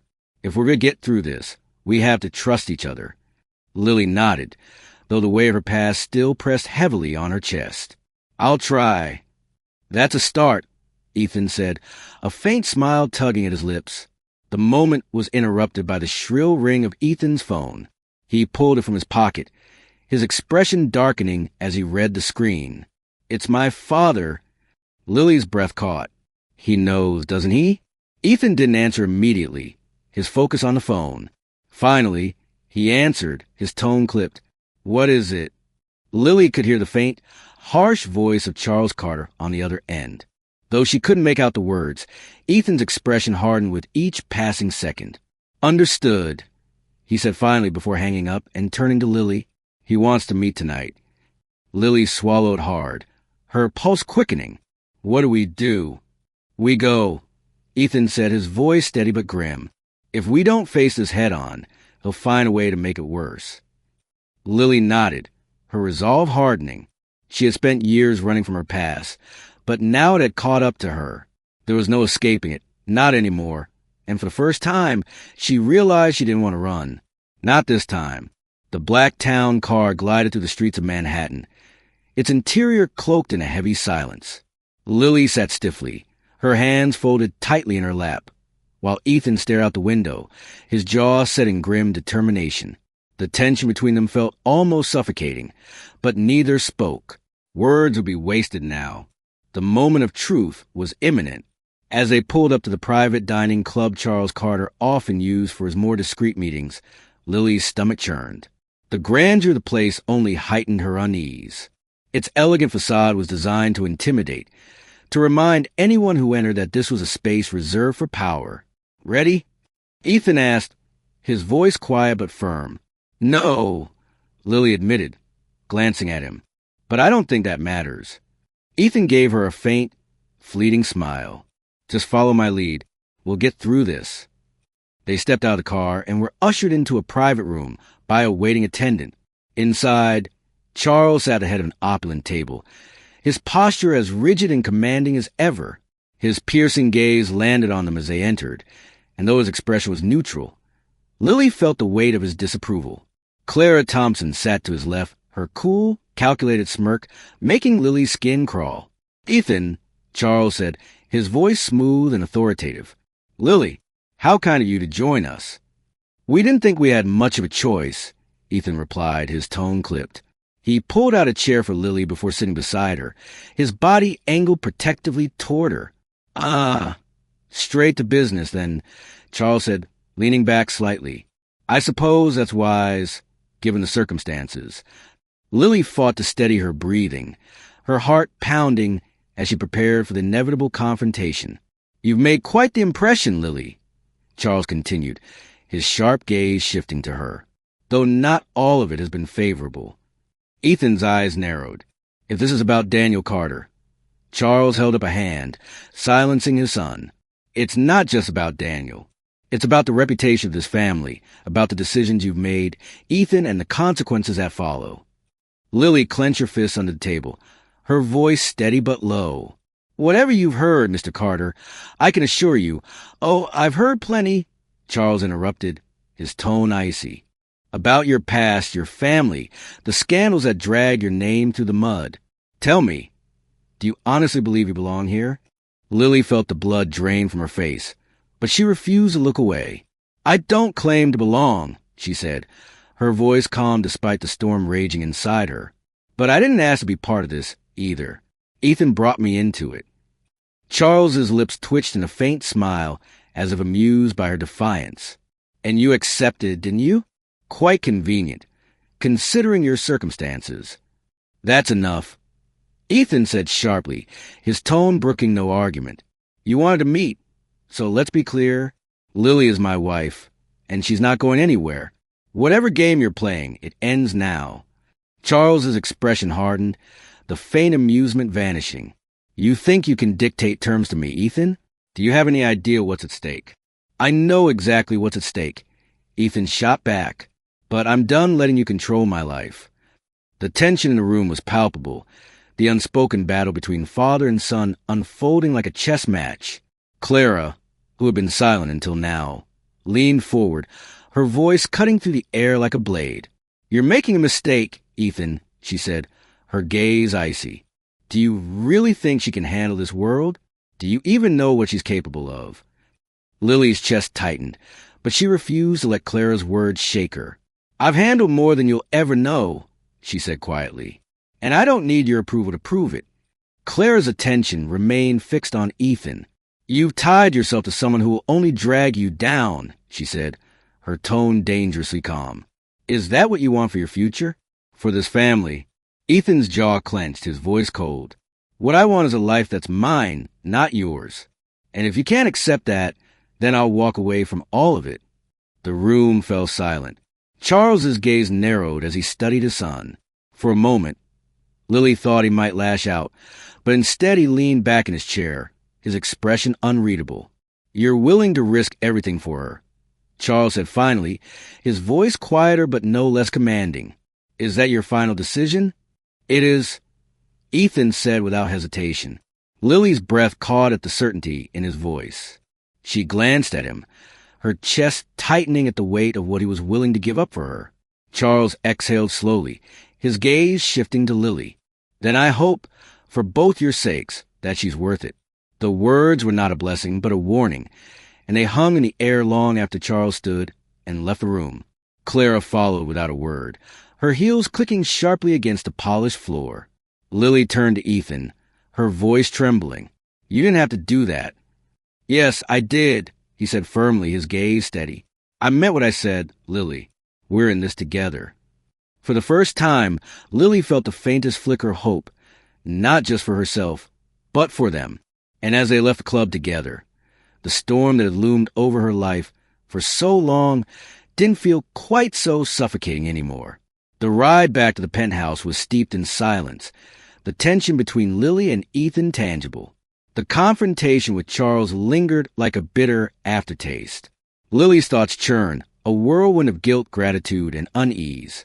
She glanced at Ethan, whose expression was a mask of stoic resolve, his jaw tight and his hands resting loosely on his knees. Finally, she broke the silence. You didn't have to stand up to him like that. It could cost you everything. Ethan's gaze remained fixed on the passing lights outside. I told you, Lily, this is my choice. I'm not going to let him dictate my life anymore. But, she began, only for him to cut her off, his voice softer but no less firm. No more, bu, Lily. I'm done pretending I care about his approval. If he thinks he can use you to control me, he's wrong. His words left her momentarily speechless. She wanted to argue, to tell him he didn't owe her anything, but there was something in his tone that silenced her protests. Instead, she turned her attention to the view outside, her fingers fidgeting with the hem of her coat. When they reached the penthouse, Ethan headed straight for the bar, pouring himself a generous glass of scotch. Lily hesitated in the doorway, unsure if she should follow or give him space. Finally, she stepped inside, her voice hesitant. You're angry? He looked at her over the rim of his glass. Not at you. Lily leaned against the counter, her arms crossed. Then at who? Your father? Clara? Daniel. Ethan sighed, setting the glass down. All of them. Myself, too, for letting it get this far. You can't blame yourself for your father's manipulations, Lily said quietly. He's been doing this for years. You said it yourself. That doesn't make it any easier, he muttered, rubbing a hand over his face. I should have seen this coming. I should have prepared for it. Lily hesitated before stepping closer, her voice soft but steady. You don't have to shoulder all of this alone, Ethan. We're in this together, remember? His eyes met hers, the weight of his frustration giving way to something softer, more vulnerable. It's not just about my father or the company, Lily. It's about you. I dragged you into this, and now your past is being used as a weapon. If anything happens to you because of me— Stop, Lily interrupted, her voice firmer than she expected. I agreed to this. I knew the risks. And honestly, I've been running from my past for so long. Maybe it's time I stopped. You standing up to your father tonight, it reminded me that I don't have to keep hiding. Ethan studied her, a flicker of admiration in his gaze. You're stronger than you give yourself credit for. Lily's lips twitched into a faint smile. And you're better than you think you are. The moment stretched between them, a fragile understanding forming in the silence. Finally, Ethan stepped back, draining the rest of his scotch. We'll need a plan. My father won't back down easily. And Daniel, Lily asked, her chest tightening at the mention of his name. Daniel's a wild card. Ethan admitted. He thrives on chaos, and he'll do anything to gain the upper hand. But he's also predictable in his greed. We'll find a way to neutralize him. Lily nodded, though her stomach churned at the thought. She didn't trust Daniel or her ability to outmaneuver him. The following day, Ethan left early for a meeting, leaving Lily alone in the penthouse. She spent the morning trying to focus on anything but the turmoil swirling in her mind. Eventually, she found herself in the library, her old notebook open in her lap. The blank page stared back at her, waiting. Truth feels heavier than lies, she wrote. But maybe that weight is what keeps us grounded. She paused, the pen hovering above the paper, when a knock at the door startled her. Margaret appeared moments later, her expression cautious. There's someone here to see you, Margaret said. Lily frowned, her heart sinking. Who? Daniel Carter. Lily's chest tightened, her pulse quickening. What does he want now? He wouldn't say, Margaret replied, her voice laced with concern. Do you want me to send him away? Lily hesitated, her mind racing. She wanted nothing more than to avoid Daniel altogether, but she knew it wouldn't solve anything. She nodded reluctantly. No, I'll see him. Margaret led Daniel into the library moments later, his ever-present smirk firmly in place. Lily remained seated, her posture stiff as he sauntered toward her. Lily, he said smoothly, always a pleasure. Cut to the chase, Daniel, she said, her tone icy. What do you want? His smirk widened. Straight to the point. I like that. Fine. I thought you might want to know. I've had an interesting conversation with someone from your past. A former associate of your father's. Lily's blood ran cold, but she kept her expression neutral. And, Daniel continued, his voice smooth and calculating, he had quite a lot to say about the Grayson Empire's collapse, about some missing funds, shady deals. Things that could raise a few eyebrows if they came to light. Lily's chest tightened. You're bluffing. Am I? Daniel asked, leaning closer. Why don't you test me and find out? Lily forced herself to hold his gaze, though her mind raced. What do you want, Daniel? For now, he said, straightening with a grin.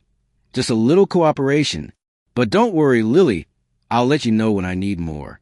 Without another word, he turned and left, leaving Lily frozen in place, her hands trembling. The storm she thought she was prepared for had just grown darker, and she wasn't sure she could weather it. The library felt colder after Daniel left, though the temperature hadn't changed.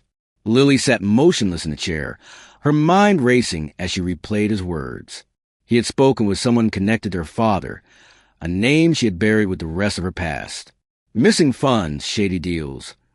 If there was truth to his claims, It could not only destroy her fragile footing in Ethan's world, but also tarnish the memory of her father, a man she had fought to defend even in his absence. A knock on the door frame startled her, and she looked up to see Margaret standing there, her face etched with concern. "Are you all right?" Lily forced a nod, though her voice betrayed her. "I'm fine." Margaret stepped into the room, closing the door softly behind her. "I've seen that look before. Whatever Daniel said, don't let it rattle you. He's a snake." Lily gave her a weak smile. "He's more than a snake. He's a hurricane, and I'm standing in his path." Margaret hesitated before pulling up a chair and sitting across from her. "You don't have to face him alone, you know. Ethan already has enough to deal with," Lily interrupted, her tone sharper than intended. She softened immediately, her eyes apologetic. "I just don't want to add to his problems." Margaret reached over, placing a gentle hand on Lily's. "Lily, if there's one thing I've learned working for this family, it's that problems don't go away when you ignore them. They grow. And the only way to deal with someone like Daniel is to confront him head on." Lily nodded, though her heart remained heavy. "I just don't know where to start." Margaret smiled faintly, her voice calm and steady. "Start with what you know. And remember, the truth has a way of rising above the lies." When Ethan returned that evening, he found Lily seated at the kitchen counter, a cup of tea in her hands. The sight of her lost in thought pulled at something in him. He set his briefcase down and approached quietly. "You're still thinking about Daniel," he said, more statement than question. Lily glanced up, the weight of her thoughts clear in her expression. "I can't stop. He's digging into my past, and now he's claiming there's more to my father's downfall than I ever knew." Ethan leaned against the counter, crossing his arms. "Do you believe him?" "I don't know," Lily admitted. "My father wasn't perfect, but he wasn't corrupt. He always told me his business failed because he trusted the wrong people. But if Daniel's right..." She trailed off, her throat tightening. "If Daniel's right," Ethan said carefully, "then we'll find out together. Whatever he's holding over you will expose the truth." Lily looked at him, her voice barely a whisper. "What if the truth isn't what I want it to be?" Ethan's gaze softened, and he moved closer, his hand brushing hers lightly. "Then we'll deal with it together." She searched his eyes, and for the first time in what felt like forever, the crushing weight of her fear eased slightly. "Thank you," she said quietly. Ethan nodded, his expression resolute. "We'll start tomorrow. I'll have someone dig into Daniel's claims and track down this associate of your father's. If there's any truth to what Daniel's saying, we'll find it." Lily's lips twitched into a faint smile. "You make it sound so easy." "It won't be," Ethan said, his voice steady. "But nothing worth fighting for ever is." The next morning, Lily and Ethan worked in tandem to unravel the threads of Daniel's claims. Ethan's network of private investigators proved invaluable, and by midday they had a name: Charles Davenport, a former partner in her father's company. The name was like a ghost from her past, one she hadn't thought about in years. "He's still in the city?" Ethan said as they reviewed the report. "If anyone can shed light on what really happened, it's him." Lily hesitated, her stomach churning. "Do you think he'll talk to us?" Ethan glanced at her, his expression firm. "He will. If he had any part in what happened to your father, he owes you answers." Later that afternoon, they arrived at a modest townhouse on the Upper West Side. Charles Davenport was a shadow of the man Lily remembered from childhood, his once imposing frame now hunched with age, his face lined with regret. He opened the door cautiously, his eyes narrowing as they landed on Lily. "Lily Grayson," he said, his voice a mix of surprise and unease. "I didn't think I'd ever see you again." Lily swallowed hard. "I didn't think I'd come back." Charles stepped aside, motioning for them to enter. The interior of the house was cozy but worn, filled with books and framed photographs that told the story of a simpler life. He led them to a small sitting room and gestured for them to sit. "I suppose you're here about your father," Charles said, his voice heavy. Lily nodded, her throat tight. "Daniel Carter claims there were irregularities, missing funds. I need to know if it's true." Charles's expression darkened, and he leaned forward, his hands clasped tightly. "Your father wasn't a thief, Lily, but he was betrayed." Lily's heart clenched.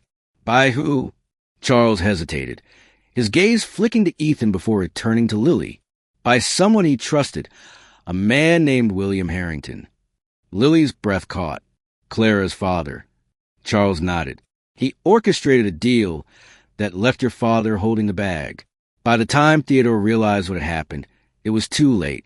The company collapsed, and William walked away unscathed. Lily's mind reeled, the pieces of her past clicking into place in ways she'd never imagined. She glanced at Ethan, whose expression was a mix of anger and resolve. Thank you, Lily said, her voice trembling, for telling me. Charles nodded, his eyes softening. Your father was a good man, Lily. He deserved better. As they left, Lily felt a surge of determination. Her father's name had been dragged through the mud, but now, for the first time, she had the truth, and she wouldn't stop until justice was served. The townhouse door closed softly behind them, but the truth Charles Davenport had revealed slammed into Lily like a freight train. She felt lightheaded. The revelation that William Harrington, Clara's father, had orchestrated her family's downfall, weaving threads of anger and disbelief through her chest. The cold air outside was a welcome slap, but it wasn't enough to steady her.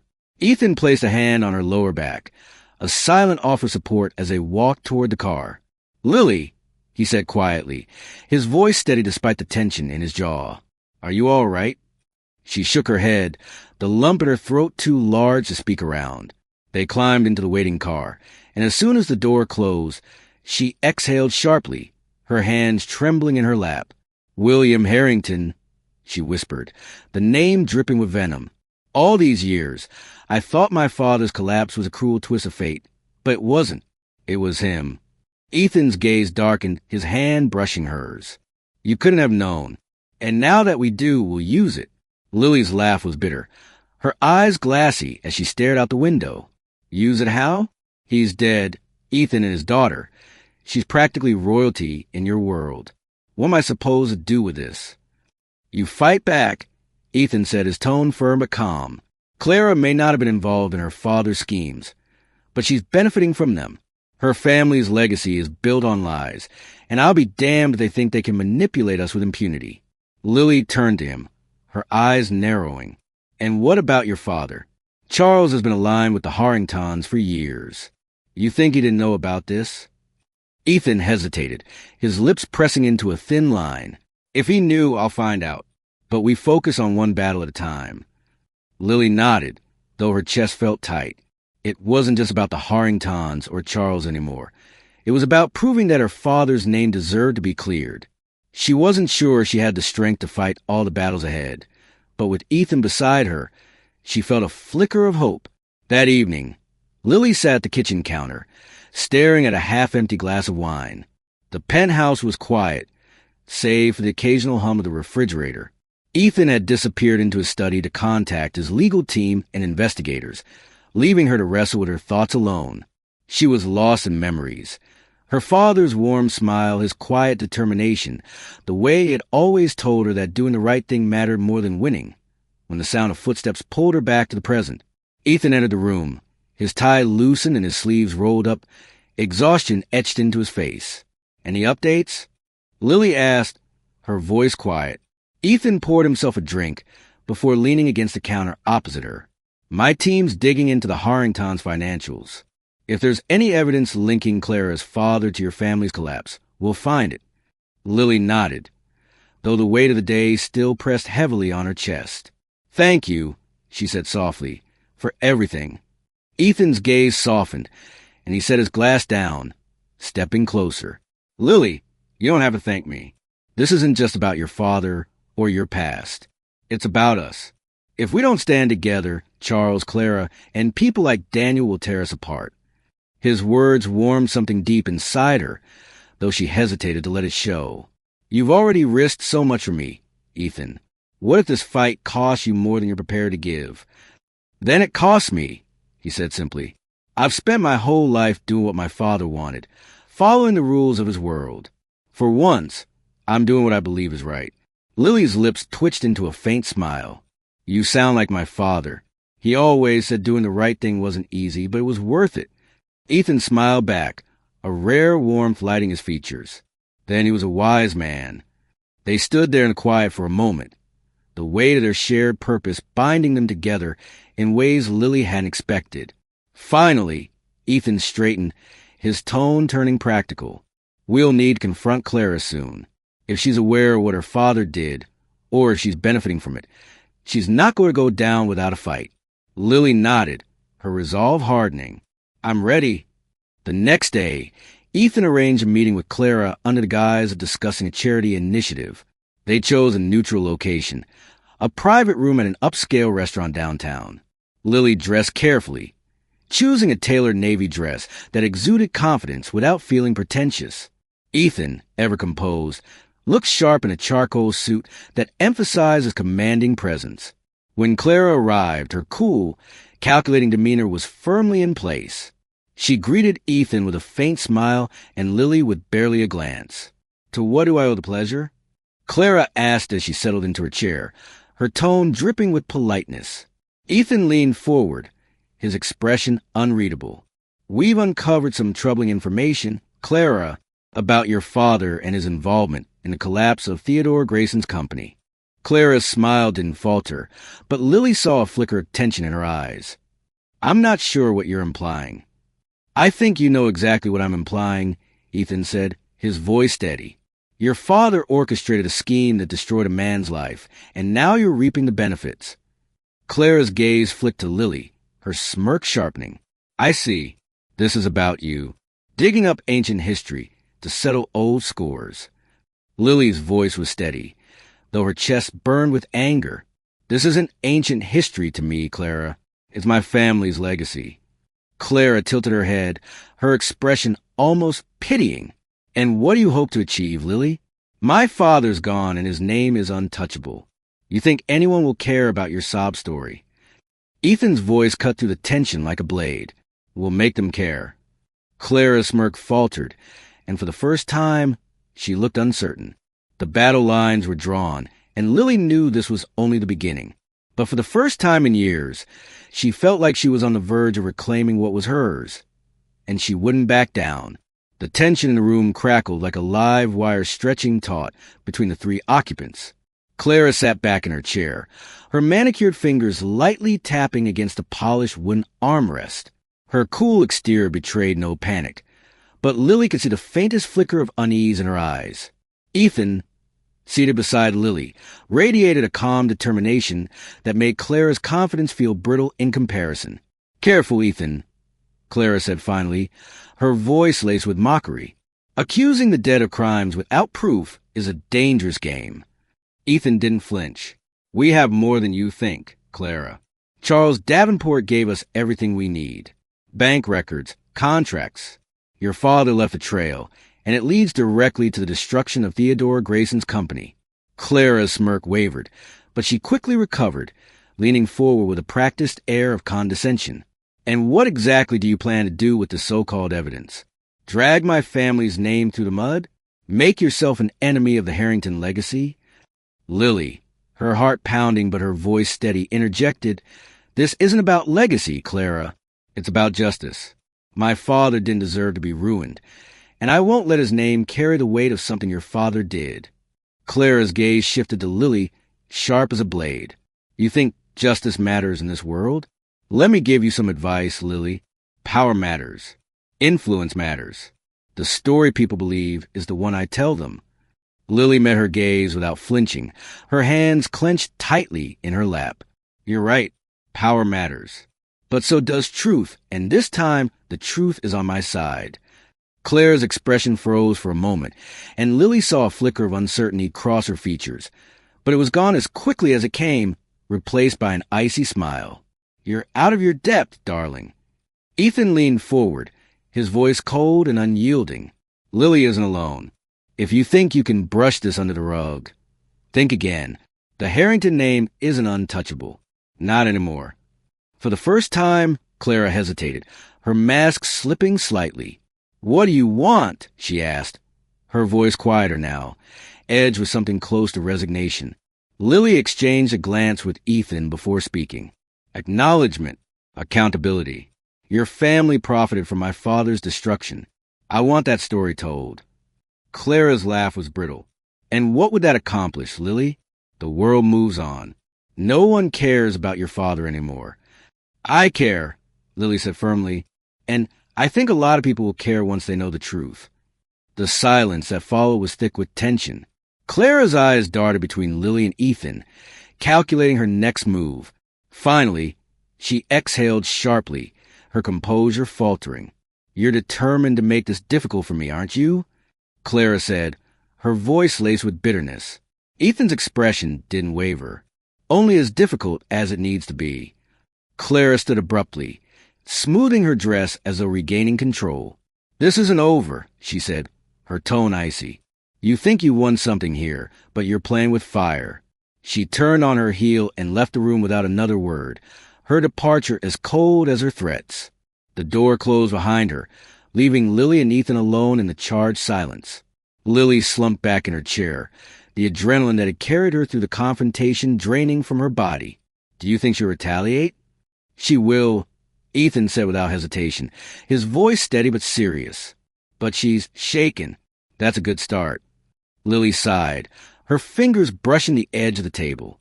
It felt like she had the upper hand the entire time. I'm not sure we accomplished anything. We accomplished more than you think, Ethan said, leaning closer. She's used to controlling the narrative, but now she's on the defensive. She knows we're serious, and that's not a position she's comfortable in. Lily nodded, though doubt lingered in her mind. What if she's right? What if no one cares about the truth? Ethan's gaze softened, and he reached across the table, placing a hand over hers. Then we make them care. This isn't just about your father or the Harringtons. It's about proving that their power isn't absolute. Lily's chest tightened at the warmth in his voice, the weight of his support grounding her. For so long, she had felt like she was fighting an invisible battle alone. But now, with Ethan by her side, the fight didn't seem so impossible. Thank you, she said quietly, her voice barely above a whisper. It was a message from his PR team. Melissa had just released a statement through her lawyers, denying the allegations and accusing Emma of trying to exploit her family's tragedy for personal gain. The statement was sharp, calculated, and designed to cast doubt on Emma's credibility. Emma read it over Alexander's shoulder, her stomach twisting. She's trying to turn this around on me, she said, her voice tight. She's trying to make me look like the villain. Alexander's jaw tightened as he scanned the statement. She's desperate. This is her last play. But what if it works? Emma asked, her voice wavering. What if people believe her? Alexander turned to her, his gaze steady. They won't. The evidence is too strong, and your story is too compelling. People can see the truth when it's right in front of them. Emma nodded, though doubt still gnawed at her. I don't want my father's name to be dragged through the mud again. It won't be, Alexander said firmly. We'll make sure of it. Over the next few hours, the battle played out in the media.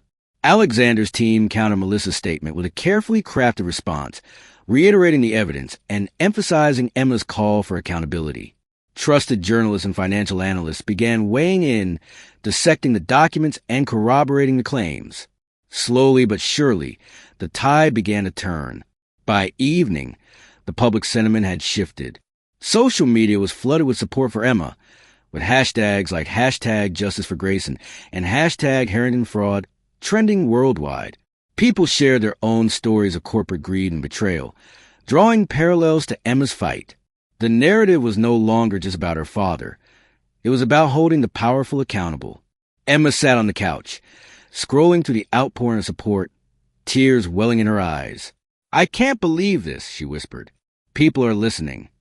Alexander sat beside her, a small smile playing on his lips. They're listening because you had the courage to speak up. This is your victory, Emma. She shook her head, her voice trembling. It's not just mine. It's ours. I couldn't have done this without you. Alexander's expression softened, and he reached over, taking her hand in his. You're stronger than you think, Emma. And this is just the beginning. The weight of his words settled over her, and for the first time in years, she felt a glimmer of hope. The fight wasn't over, but she wasn't alone.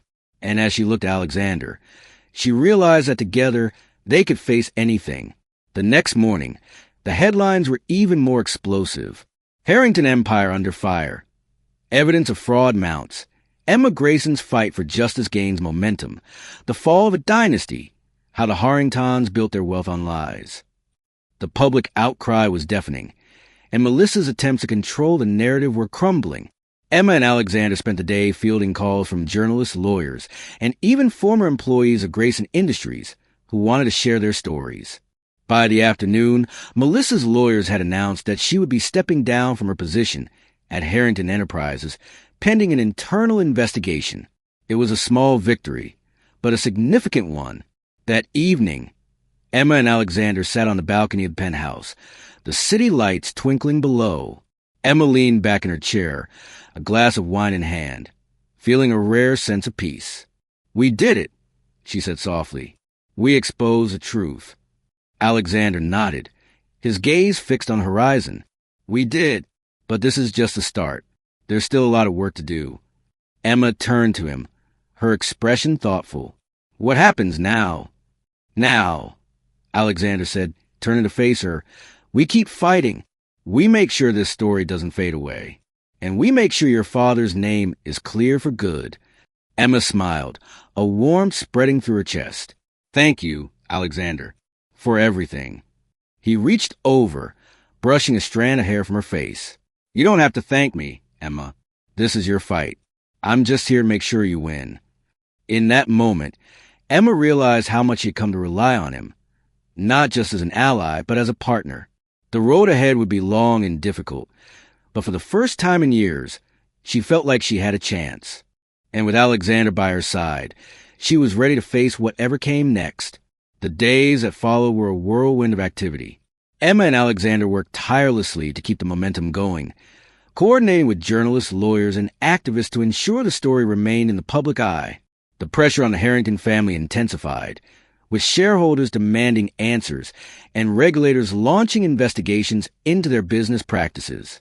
Melissa's public image, once untouchable, was now in tatters. Emma found herself in the spotlight more than ever, giving interviews, attending press conferences, and even speaking at a rally organized by supporters of corporate accountability. It was exhausting, but also empowering.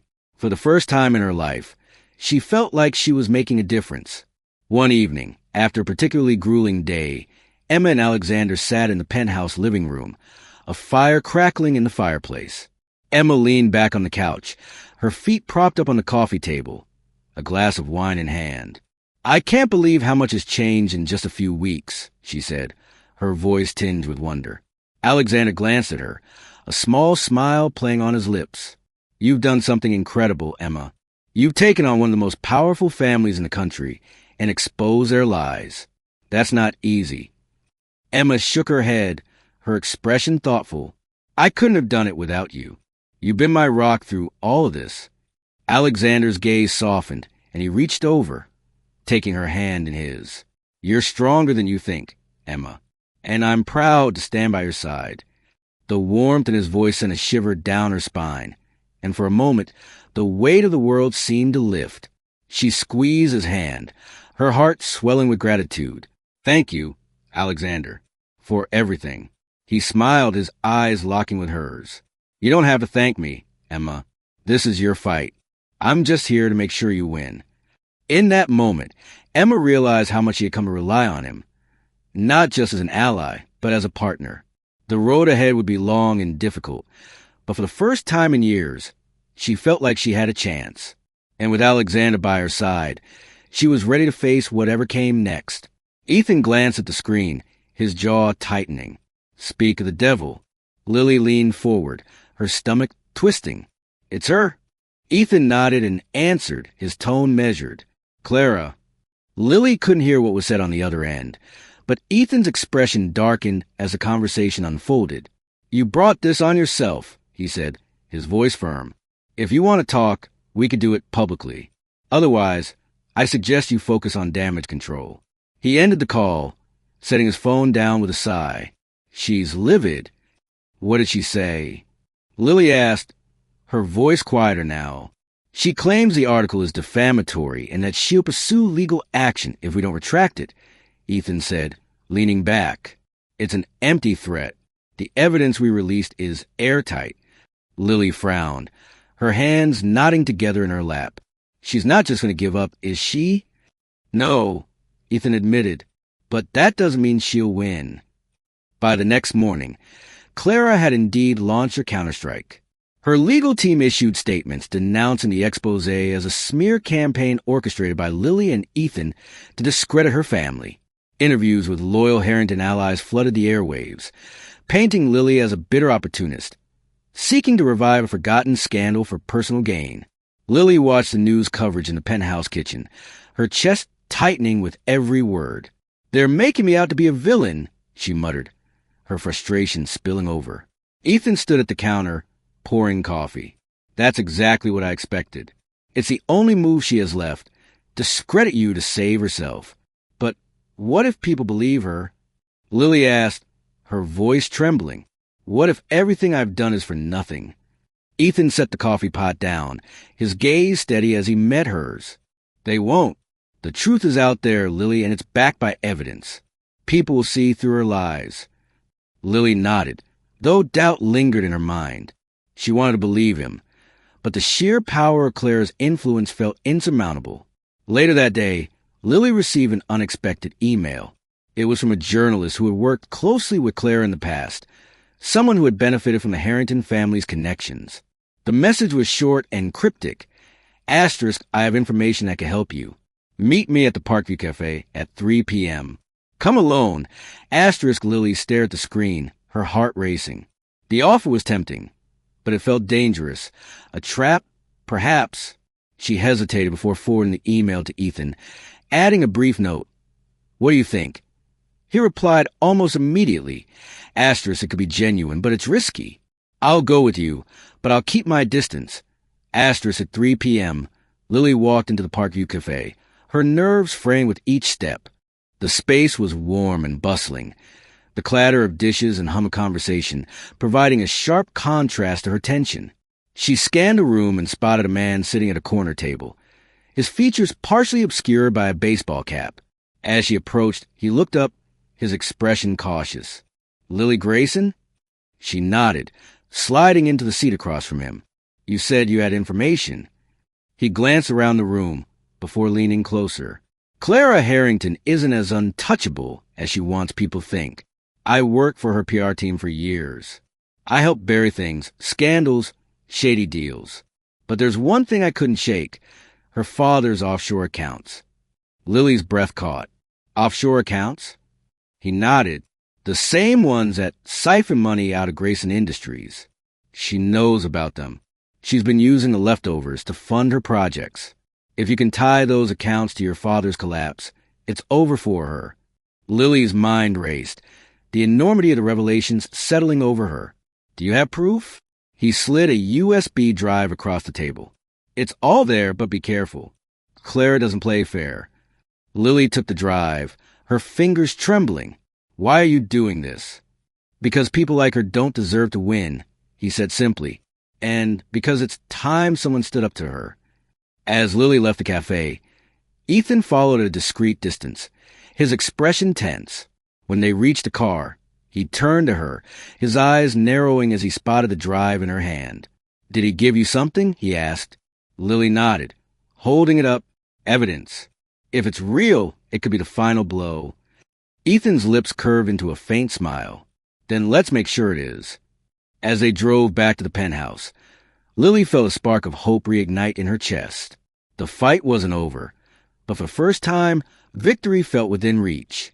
The penthouse was eerily quiet as Lily and Ethan sat in the study, the USB drive resting ominously on the desk between them. Ethan's tech specialist, a sharp-eyed woman named Claire, worked swiftly at the computer, pulling files from a drive while her fingers flew across the keyboard. "This is gold," Claire said, her voice laced with awe. "Bank statements, wire transfers, and even internal correspondence. It's all here. Offshore accounts linked directly to William Harrington's shell companies. And look at this." She clicked a few keys, bringing up an email exchange between Clara and her father. She knew everything. Lily leaned forward, her heart pounding as she scanned the emails. The correspondence detailed Clara's involvement in managing the accounts after her father's death, siphoning money for personal ventures while maintaining the Harrington family's facade of success. "She's been living off stolen money," Lily said, her voice trembling. "Money that should have been my father's, my family's." Ethan placed a hand on her shoulder, his touch grounding. "This changes everything." Claire nodded. "It's not just a smoking gun, it's a flamethrower. If this goes public, it'll obliterate her credibility." Lily's stomach churned. The weight of the evidence was staggering, but so were the stakes. If we release this, it'll ruin her. Her career, her name, everything.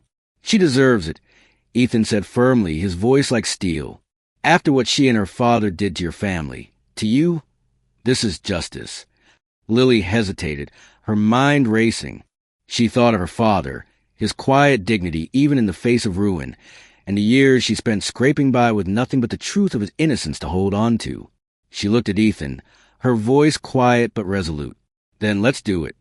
The next day, Lily and Ethan held a press conference in a small but elegant venue, its intimate setting chosen to underscore the gravity of their revelations. Cameras flashed as journalists packed the room, their murmurs filling the air with anticipation. Lily stood at the podium, Ethan by her side. She had spent the night rehearsing her statement, but as she looked out at the expectant faces, the words she had prepared felt distant and hollow. Instead, she spoke from the heart. "My name is Lily Grayson," she began, her voice steady despite the nerves coiled in her chest. "For years, my family's name has been tied to a narrative of failure and disgrace, a narrative carefully constructed to hide the truth." She paused, her gaze sweeping the room. "Today, I'm here to set the record straight. The collapse of Grayson Industries was not the result of my father's mismanagement, as many have been led to believe. It was a deliberate work of William Harrington, aided by financial manipulation and deceit." The murmurs in the crowd grew louder, but Lily pressed on. "Evidence uncovered by my team reveals that Clara Harrington, his daughter, not only knew of these actions, but has been benefiting from the stolen funds ever since." She gestured to Ethan, who stepped forward and handed a file to the nearest journalist. "This contains proof, bank statements, wire transfers, and email correspondence, detailing the offshore accounts used to siphon money from Grayson Industries." The room erupted into chaos, journalists shouting questions as Lily stepped back from the podium. Ethan placed a reassuring hand on her back, guiding her toward the exit.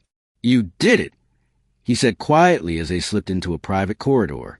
"You told your story and they listened." Lily nodded, her heart racing.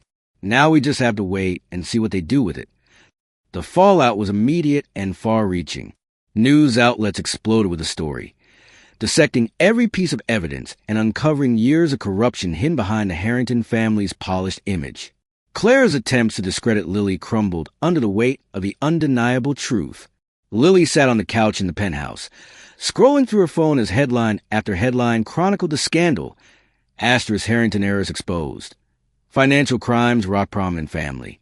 Grayson legacy vindicated as evidence reveals years of fraud. Lily Grayson speaks out. The fight for justice after decades of deceit. Asterisk, she set the phone down, her chest tightening with a mix of relief and exhaustion. It was over. The city seemed quieter in the wake of the scandal, though Lily knew it was only an illusion. Beneath the calm, the pieces of Clara Harrington's carefully constructed empire were crumbling. News outlets dissected every detail of the evidence, and public opinion turned sharply against her. The woman who once exuded untouchable power was now the subject of scorn and ridicule. Lily sat in the penthouse's living room, the late afternoon sunlight casting long shadows across the room. She stared out at the skyline, her tea untouched on the table beside her. The fight was over, but she didn't feel victorious, just tired. "You're brooding again," Ethan said as he entered the room, his voice carrying a note of teasing warmth. He set down his briefcase and loosened his tie before sitting beside her. "You've been staring out that window for an hour." Lily glanced at him, a small smile tugging at her lips. "Just thinking." "About?" he asked, leaning back and studying her. "Everything," she said with a sigh. "Clara, my father, what happens now?" "It's strange. spending years wanting something and finally getting it. I thought it would feel different. Ethan nodded, his expression thoughtful. It's not the victory that changes everything. It's what you do afterward. Lily tilted her head, meeting his gaze. And what do I do afterward? How do I move on from this? He reached for her hand, his grip firm but gentle. You start living for yourself, Lily. No more running, no more fighting ghosts. You decide what your life looks like. His words settled over her, and for the first time, the future didn't feel like an empty void. I've spent so long trying to clear my father's name. I don't even know who I am without that fight. You're Lily Grayson, Ethan said, his voice steady. A woman who's proven she's stronger than anyone thought. A woman who can build whatever future she wants. She smiled, his words warming her in a way she hadn't expected. And what about you? What's next for Ethan Carter? He chuckled, the sound low and genuine. For now, I'm focused on damage control with my father. The Harrington fallout is shaking up the business world, and he's scrambling to protect his investments. Does he blame you for all this? Lily asked, her brow furrowing. Ethan shrugged, his expression unreadable. Probably, but he's not saying it outright. I think he knows I'd walk away if he pushed too hard. Lily studied him, a hint of admiration in her gaze. You've changed, you know? When we first met, I didn't think you'd stand up to him like this. I didn't think I could, Ethan admitted, but then you came along, and suddenly I had something worth fighting for. Lily's breath caught, his words catching her off guard. She looked away, her cheeks warming. You're good at saying the right thing, you know that. It's not just the right thing, Ethan said softly, his voice drawing her gaze back to him. It's the truth. Their eyes met, the moment stretching between them. For weeks, they had been allies, partners in a fight neither of them had asked for. But now, with the battle behind them, something deeper lingered in the air, something neither of them dared to name. The next day, Lily stepped into bright, airy space of the Grayson Foundation offices, a new chapter taking shape before her eyes. Ethan had helped her secure the funding to launch the foundation, a non-profit dedicated to helping others rebuild after financial ruin. It was her way of honoring her father's legacy while creating something of her own. Ms. Grayson, a young assistant, greeted her, beaming. The meeting room is ready whenever you are. Lily nodded, her heart swelling with a mix of pride and nervous energy. She still wasn't used to being called by her name in such an official capacity, but she liked the way it felt, like a reclamation of who she was. She entered the meeting room, where a small team of staff and volunteers waited. They greeted her warmly, their excitement palpable. Lily took a deep breath and addressed them. Thank you all for being here, she began, her voice steady. This foundation isn't just about helping people. It's about giving them the second chances they deserve. My father believed in building something meaningful, and that's what we're here to do. Together, we can make a difference. The room erupted in applause, and Lily felt a surge of confidence. This was her future. Something born not from the ashes of her past, but from her own determination to move forward. That evening, Lily returned to the penthouse, her heart lighter than it had been in weeks. Ethan was in the kitchen, pouring 2 glasses of wine. He looked up as she entered, a smile breaking across his face. How was the first day? He asked, handing her a glass. Exhausting, Lily admitted, though her smile betrayed her satisfaction. But it felt good, really good. Ethan raised his glass. To the Grayson Foundation and to you. They clinked glasses, the sound ringing softly in the quiet room.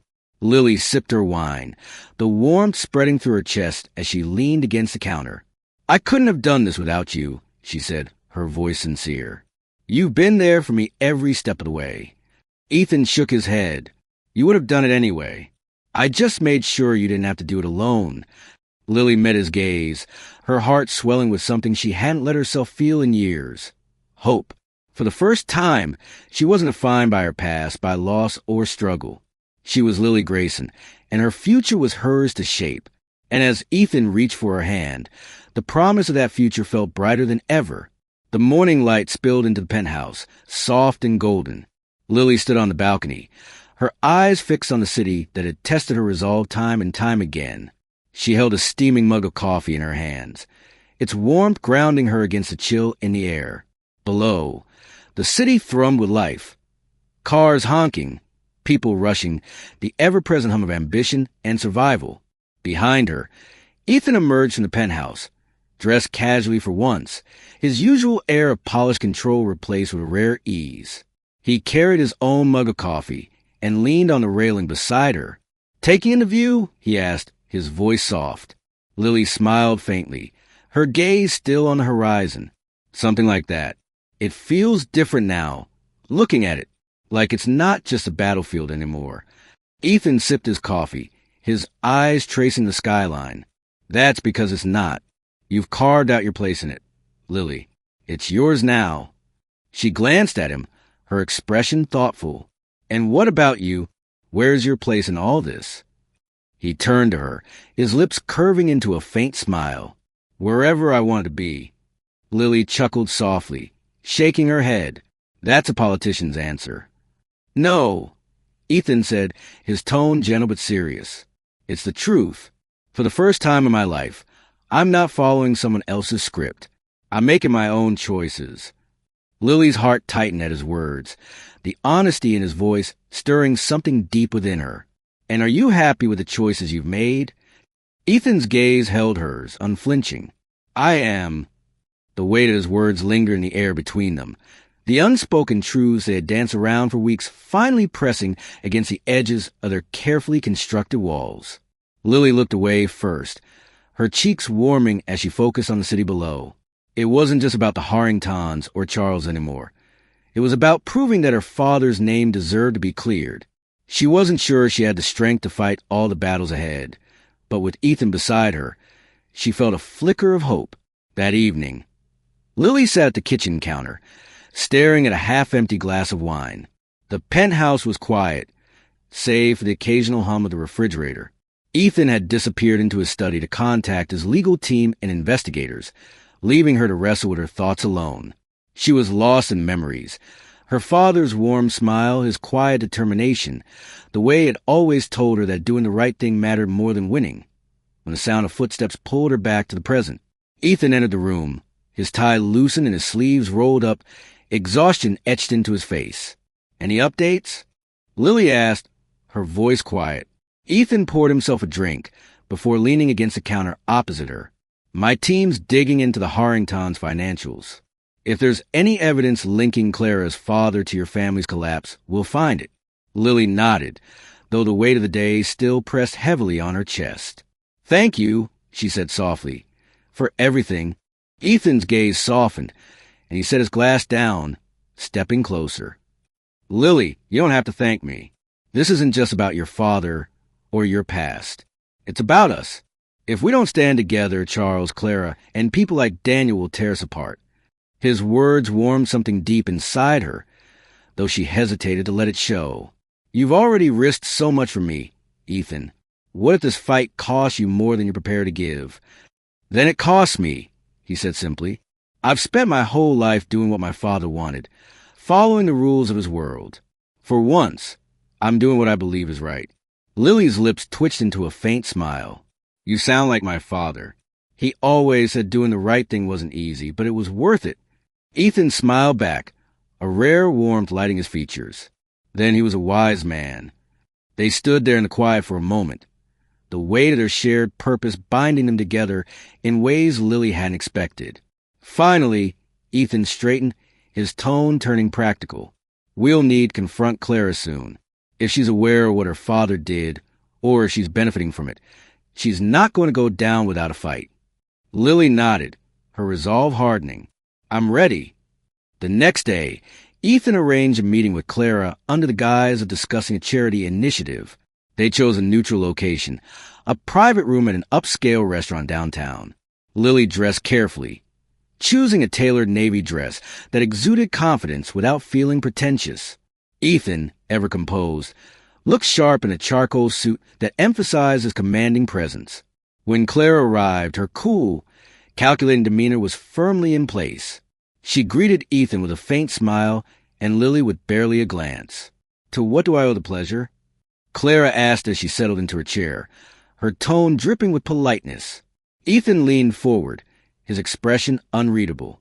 We've uncovered some troubling information, Clara, about your father and his involvement in the collapse of Theodore Grayson's company. Clara's smile didn't falter, but Lily saw a flicker of tension in her eyes. I'm not sure what you're implying. I think you know exactly what I'm implying, Ethan said, his voice steady. Your father orchestrated a scheme that destroyed a man's life, and now you're reaping the benefits. Clara's gaze flicked to Lily, her smirk sharpening. I see. This is about you. Digging up ancient history to settle old scores. Lily's voice was steady, though her chest burned with anger. This isn't ancient history to me, Clara. It's my family's legacy. Clara tilted her head, her expression almost pitying. And what do you hope to achieve, Lily? My father's gone and his name is untouchable. You think anyone will care about your sob story? Ethan's voice cut through the tension like a blade. We'll make them care. Clara's smirk faltered, and for the first time, she looked uncertain. The battle lines were drawn, and Lily knew this was only the beginning. But for the first time in years, she felt like she was on the verge of reclaiming what was hers. And she wouldn't back down. The tension in the room crackled like a live wire stretching taut between the three occupants. Clara sat back in her chair, her manicured fingers lightly tapping against the polished wooden armrest. Her cool exterior betrayed no panic, but Lily could see the faintest flicker of unease in her eyes. Ethan, seated beside Lily, radiated a calm determination that made Clara's confidence feel brittle in comparison. Careful, Ethan, Clara said finally, her voice laced with mockery. Accusing the dead of crimes without proof is a dangerous game. Ethan didn't flinch. We have more than you think, Clara. Charles Davenport gave us everything we need. Bank records, contracts. Your father left a trail, and it leads directly to the destruction of Theodore Grayson's company. Clara's smirk wavered, but she quickly recovered, leaning forward with a practiced air of condescension. And what exactly do you plan to do with this so-called evidence? Drag my family's name through the mud? Make yourself an enemy of the Harrington legacy? Lily, her heart pounding but her voice steady, interjected, This isn't about legacy, Clara. It's about justice. My father didn't deserve to be ruined, and I won't let his name carry the weight of something your father did. Clara's gaze shifted to Lily, sharp as a blade. You think justice matters in this world? Let me give you some advice, Lily. Power matters. Influence matters. The story people believe is the one I tell them. Lily met her gaze without flinching, her hands clenched tightly in her lap. You're right. Power matters. But so does truth, and this time the truth is on my side. Clara's expression froze for a moment, and Lily saw a flicker of uncertainty cross her features, but it was gone as quickly as it came, replaced by an icy smile. You're out of your depth, darling. Ethan leaned forward, his voice cold and unyielding. Lily isn't alone. If you think you can brush this under the rug, think again. The Harrington name isn't untouchable. Not anymore.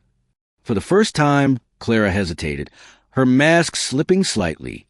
What do you want? She asked, her voice quieter now, edged with something close to resignation. Lily exchanged a glance with Ethan before speaking. Acknowledgement, accountability. Your family profited from my father's destruction. I want that story told. Clara's laugh was brittle. And what would that accomplish, Lily? The world moves on. No one cares about your father anymore. I care, Lily said firmly. And I think a lot of people will care once they know the truth. The silence that followed was thick with tension. Clara's eyes darted between Lily and Ethan, calculating her next move. Finally, she exhaled sharply, her composure faltering. You're determined to make this difficult for me, aren't you? Clara said, her voice laced with bitterness. Ethan's expression didn't waver. Only as difficult as it needs to be. Clara stood abruptly, smoothing her dress as though regaining control. This isn't over, she said, her tone icy. You think you won something here, but you're playing with fire. She turned on her heel and left the room without another word, her departure as cold as her threats. The door closed behind her, leaving Lily and Ethan alone in the charged silence. Lily slumped back in her chair, the adrenaline that had carried her through the confrontation draining from her body. Do you think she'll retaliate? She will, Ethan said without hesitation, his voice steady but serious. But she's shaken. That's a good start. Lily sighed, her fingers brushing the edge of the table. It felt like she had the upper hand the entire time. I'm not sure we accomplished anything. We accomplished more than you think, Ethan said, leaning closer. She's used to controlling the narrative, but now she's on the defensive. She knows we're serious, and that's not a position she's comfortable in. Lily nodded, though doubt lingered in her mind. What if she's right? What if no one cares about the truth? Ethan's gaze softened, and he reached across the table, placing a hand over hers. Then we make them care. This isn't just about your father or the Harringtons. It's about proving that their power isn't absolute. Lily's chest tightened at the warmth of his voice, the weight of his support grounding her. For so long, she had felt like she was fighting an invisible battle alone. But now, with Ethan by her side, the fight didn't seem so impossible. Thank you, she said quietly, her voice barely above a whisper. The sauce was rich and flavorful, a blend of tomatoes, herbs, and something she couldn't quite place. Emma's eyes widened as she tasted it. This is actually really good, she admitted, her tone impressed. Alexander smirked, clearly pleased with himself. I told you I had skills. Cooking skills, she teased, setting the spoon down. Who knew? He shrugged, turning back to the stove. There's a lot you don't know about me, Emma. The comment hung in the air, light, but carrying a hint of something deeper. Emma watched him for a moment, her thoughts drifting. Over the past few months, she had come to know Alexander in ways she hadn't expected. The man who had once seemed so untouchable, so unshakable, had revealed layers she hadn't anticipated. His quiet humor, his unexpected vulnerability, his unwavering support. You're right, she said softly, her voice cutting to the hum of the kitchen. There's still a lot I don't know about you, but I want to. Alexander paused, his hand stilling on the spoon. He turned to look at her, his expression unreadable for a moment before softening. Then ask, he said simply. Emma hesitated, her mind racing with questions she hadn't dared to voice before. Why did you really agree to all of this? The marriage, the fight, everything. You could have walked away at any point. Why didn't you? Alexander set the spoon down, his gaze steady as he leaned against the counter. At first, it was about control, about not letting my father dictate my life. But then it became about you. Me, she echoed, her voice barely above a whisper. He nodded, his eyes never leaving hers. You reminded me what it means to fight for something real, not for power or money, but for what's right. And somewhere along the way, I realized I wasn't just fighting for you. I was fighting with you, because I wanted to, because I couldn't imagine not being there. Emma's chest tightened, his words stirring something deep within her. She stepped closer, her voice trembling slightly. Alexander, I don't know what to say. You don't have to say anything, he replied, his voice soft but firm. Just know that I'm here. Not because I have to be, but because I want to be. The silence that followed was heavy with unspoken emotions. Emma reached out, her hand brushing his arm. Thank you, she said, her voice barely audible. For everything. Alexander's lips curved into a faint smile, his hand covering hers. You don't have to thank me, Emma. Just promise me one thing. What? She asked, her heart pounding. Promise me you'll keep fighting for what you believe in. Not just for your father or for the foundation, but for yourself. Because you deserve it. Tears welled in Emma's eyes, but she blinked them away, nodding. I promise. He pulled her into a hug, his arms warm and solid around her. For a moment, the weight of the world seemed to lift, and Emma allowed herself to lean into him, to take comfort in the strength and certainty he offered. As they stood there, the kitchen filled with the aroma of the meal he prepared, Emma felt a quiet sense of peace settle over her. The fight wasn't over, but she wasn't alone. And for the first time in years, she felt like she was exactly where she was meant to be. The days that followed were a blur of activity, but Emma found herself approaching each challenge with a renewed sense of purpose. The Grayson Foundation continued to grow, its impact expanding with each new initiative. And through it all, Alexander was there, a steady presence, a partner in every sense of the word. One evening, as they sat together on the penthouse balcony, the city lights stretching out before them, Emma turned to him, her expression thoughtful. "Do you ever think about what comes next?" she asked, her voice soft. Alexander glanced at her, his brow furrowing slightly. "What do you mean?" "I mean, we've come so far. We fought so hard. But what happens now? What does the future look like?" He leaned back in his chair, his gaze fixed on the horizon. "The future," he said slowly, "is whatever we make it. Together." Emma's heart swelled at his words, a warmth spreading through her chest. "Together," she repeated, her voice barely above a whisper. Alexander turned to her, his expression softening.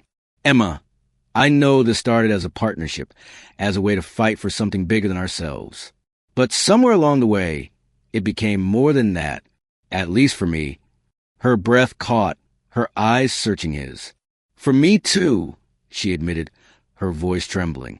He reached for her hand, his fingers intertwining with hers. "Then let's make this real.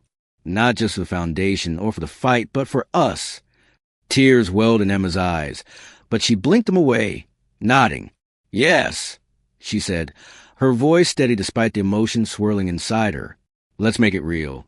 As they sat there, the city lights twinkling below, Emma felt a quiet certainty settle over her. The path ahead was uncertain, but with Alexander by her side, she knew she could face whatever came next. For the first time in years, she wasn't just looking forward to the future. She was embracing it, with all its challenges and possibilities. And as Alexander's hand tightened around hers, Emma knew that whatever the future held, they would face it together. The city lights twinkled outside the penthouse windows, casting a soft glow over the room. Emma and Alexander sat on the couch, a bottle of wine between them. The tension of the day had eased, replaced by a quiet intimacy that felt both new and familiar. Emma curled her legs beneath her, her glass resting on the arm of the couch as she looked at Alexander. "You know," she said, her voice thoughtful, "when this all started, I didn't think we'd end up here." He raised an eyebrow, his lips curving into a small smile. Here as in this," she said, gesturing between them. "You and me. I thought we were just pretending." "So did I," he admitted, his voice quieter now. But somewhere along the way, it stopped feeling like an act. Emma studied him, her heart racing. When he looked at her, his gaze steady. "I don't know exactly. Maybe it was the first time I saw you stand up to my father, or when you refused to back down no matter how hard it got. Maybe it was every time you reminded me what it means to fight for something real." Her breath caught, the depth of his words sinking in. "Alexander, you don't have to say anything," he said gently. "I just needed you to know." Emma set her glass down and reached for his hand, her fingers brushing his. "I do know, and I feel the same way." His smile softened, and he leaned closer, his voice low. "Then maybe it's time we stop holding back." She didn't hesitate this time. As their lips met, the weight of everything they'd been through melted away. It wasn't just a kiss. It was a promise, unspoken but undeniable. In the weeks that followed, their relationship flourished, no longer hidden in the shadows of necessity or pretense. They navigated their busy lives with a newfound ease, finding ways to support each other without losing themselves in the process. One afternoon, Alexander surprised Emma with a visit to the Grayson Foundation office. He arrived unannounced, carrying a small bouquet of sunflowers. Emma, caught off guard but delighted, laughed as he handed them to her. "Sunflowers?" she asked, raising an eyebrow. "Not exactly what I expected." "They reminded me of you," he said simply, bright, resilient, and impossible to ignore. Her cheeks warmed as she placed a bouquet on her desk. "You're surprisingly poetic for a businessman." "I have my moments," he replied with a grin. Their light-hearted banter was interrupted by Claire, who poked her head into the office. "Sorry to interrupt, but Emma, there's someone here asking to see you. A young woman says her name is Lily." Emma's smile faltered, recognition flashing in her eyes. Lily? As in Lily Carter, Claire confirmed. Alexander's expression darkened at the mention of the name, Daniel's sister. Emma nodded, her heart sinking. I'll handle it. Claire left, and Emma glanced at Alexander. You don't have to stay. I'm not going anywhere, he said firmly. When Lily entered, she looked nervous, her hands clasped tightly in front of her. She was younger than Emma remembered, her face soft and unguarded in a way that reminded Emma of herself before everything had fallen apart. Emma, Lily said, her voice tentative. I didn't know where else to go. Emma gestured for her to sit. What's going on? It's Daniel, Lily said, her voice trembling. He's in trouble, and I think he's going to try to drag you into it. Emma exchanged a look with Alexander, her chest tightening. What kind of trouble? Lily hesitated, her voice barely above a whisper. Financial trouble. He's been using your story, twisting it to make himself look like a victim. He's trying to pull investors into some kind of scheme. Emma's jaw tightened, anger simmering beneath her calm exterior. And he's using my name to do it. Lily nodded, her eyes pleading. I didn't know who else to warn. Please, you have to stop him. Alexander placed a steadying hand on Emma's shoulder. We will... Emma met Lily's gaze, her voice firm. Thank you for coming to me. We'll make sure he doesn't hurt anyone else. As Lily left, Emma turned to Alexander, her resolve hardening. It's not over yet, is it? No, Alexander said, his voice steady. But this time we're ready. And as they stood together in the quiet of the office, Emma knew that whatever came next, she wouldn't face it alone. They were a team now, stronger together than they had ever been apart. The days that followed were a whirlwind of activity. Emma and Alexander worked tirelessly to expose Daniel's scheme, using their combined resources and influence to dismantle his plans before they could gain traction. The process was grueling, but with each step, Emma felt a renewed sense of purpose. She wasn't just fighting for herself anymore. She was fighting for the people Daniel could have hurt, for the legacy she had built, and for the future she and Alexander were creating together. One evening, after a particularly long day, Emma and Alexander sat on the penthouse balcony, the city lights stretching out before them. The air was cool, but the warmth of the moment made it feel like the perfect place to be. Do you ever think about what comes next? Emma asked, her voice soft. Alexander glanced at her, his brow furrowing slightly. What do you mean? I mean, we've come so far. We fought so hard. But what happens now? What does the future look like? He leaned back in his chair, his gaze fixed on the horizon. The future, he said slowly, is whatever we make it. Together. Emma's heart swelled at his words, a warmth spreading through her chest. Together, she repeated, her voice barely above a whisper. Alexander turned to her, his expression softening. Emma, I know this started as a partnership, as a way to fight for something bigger than ourselves.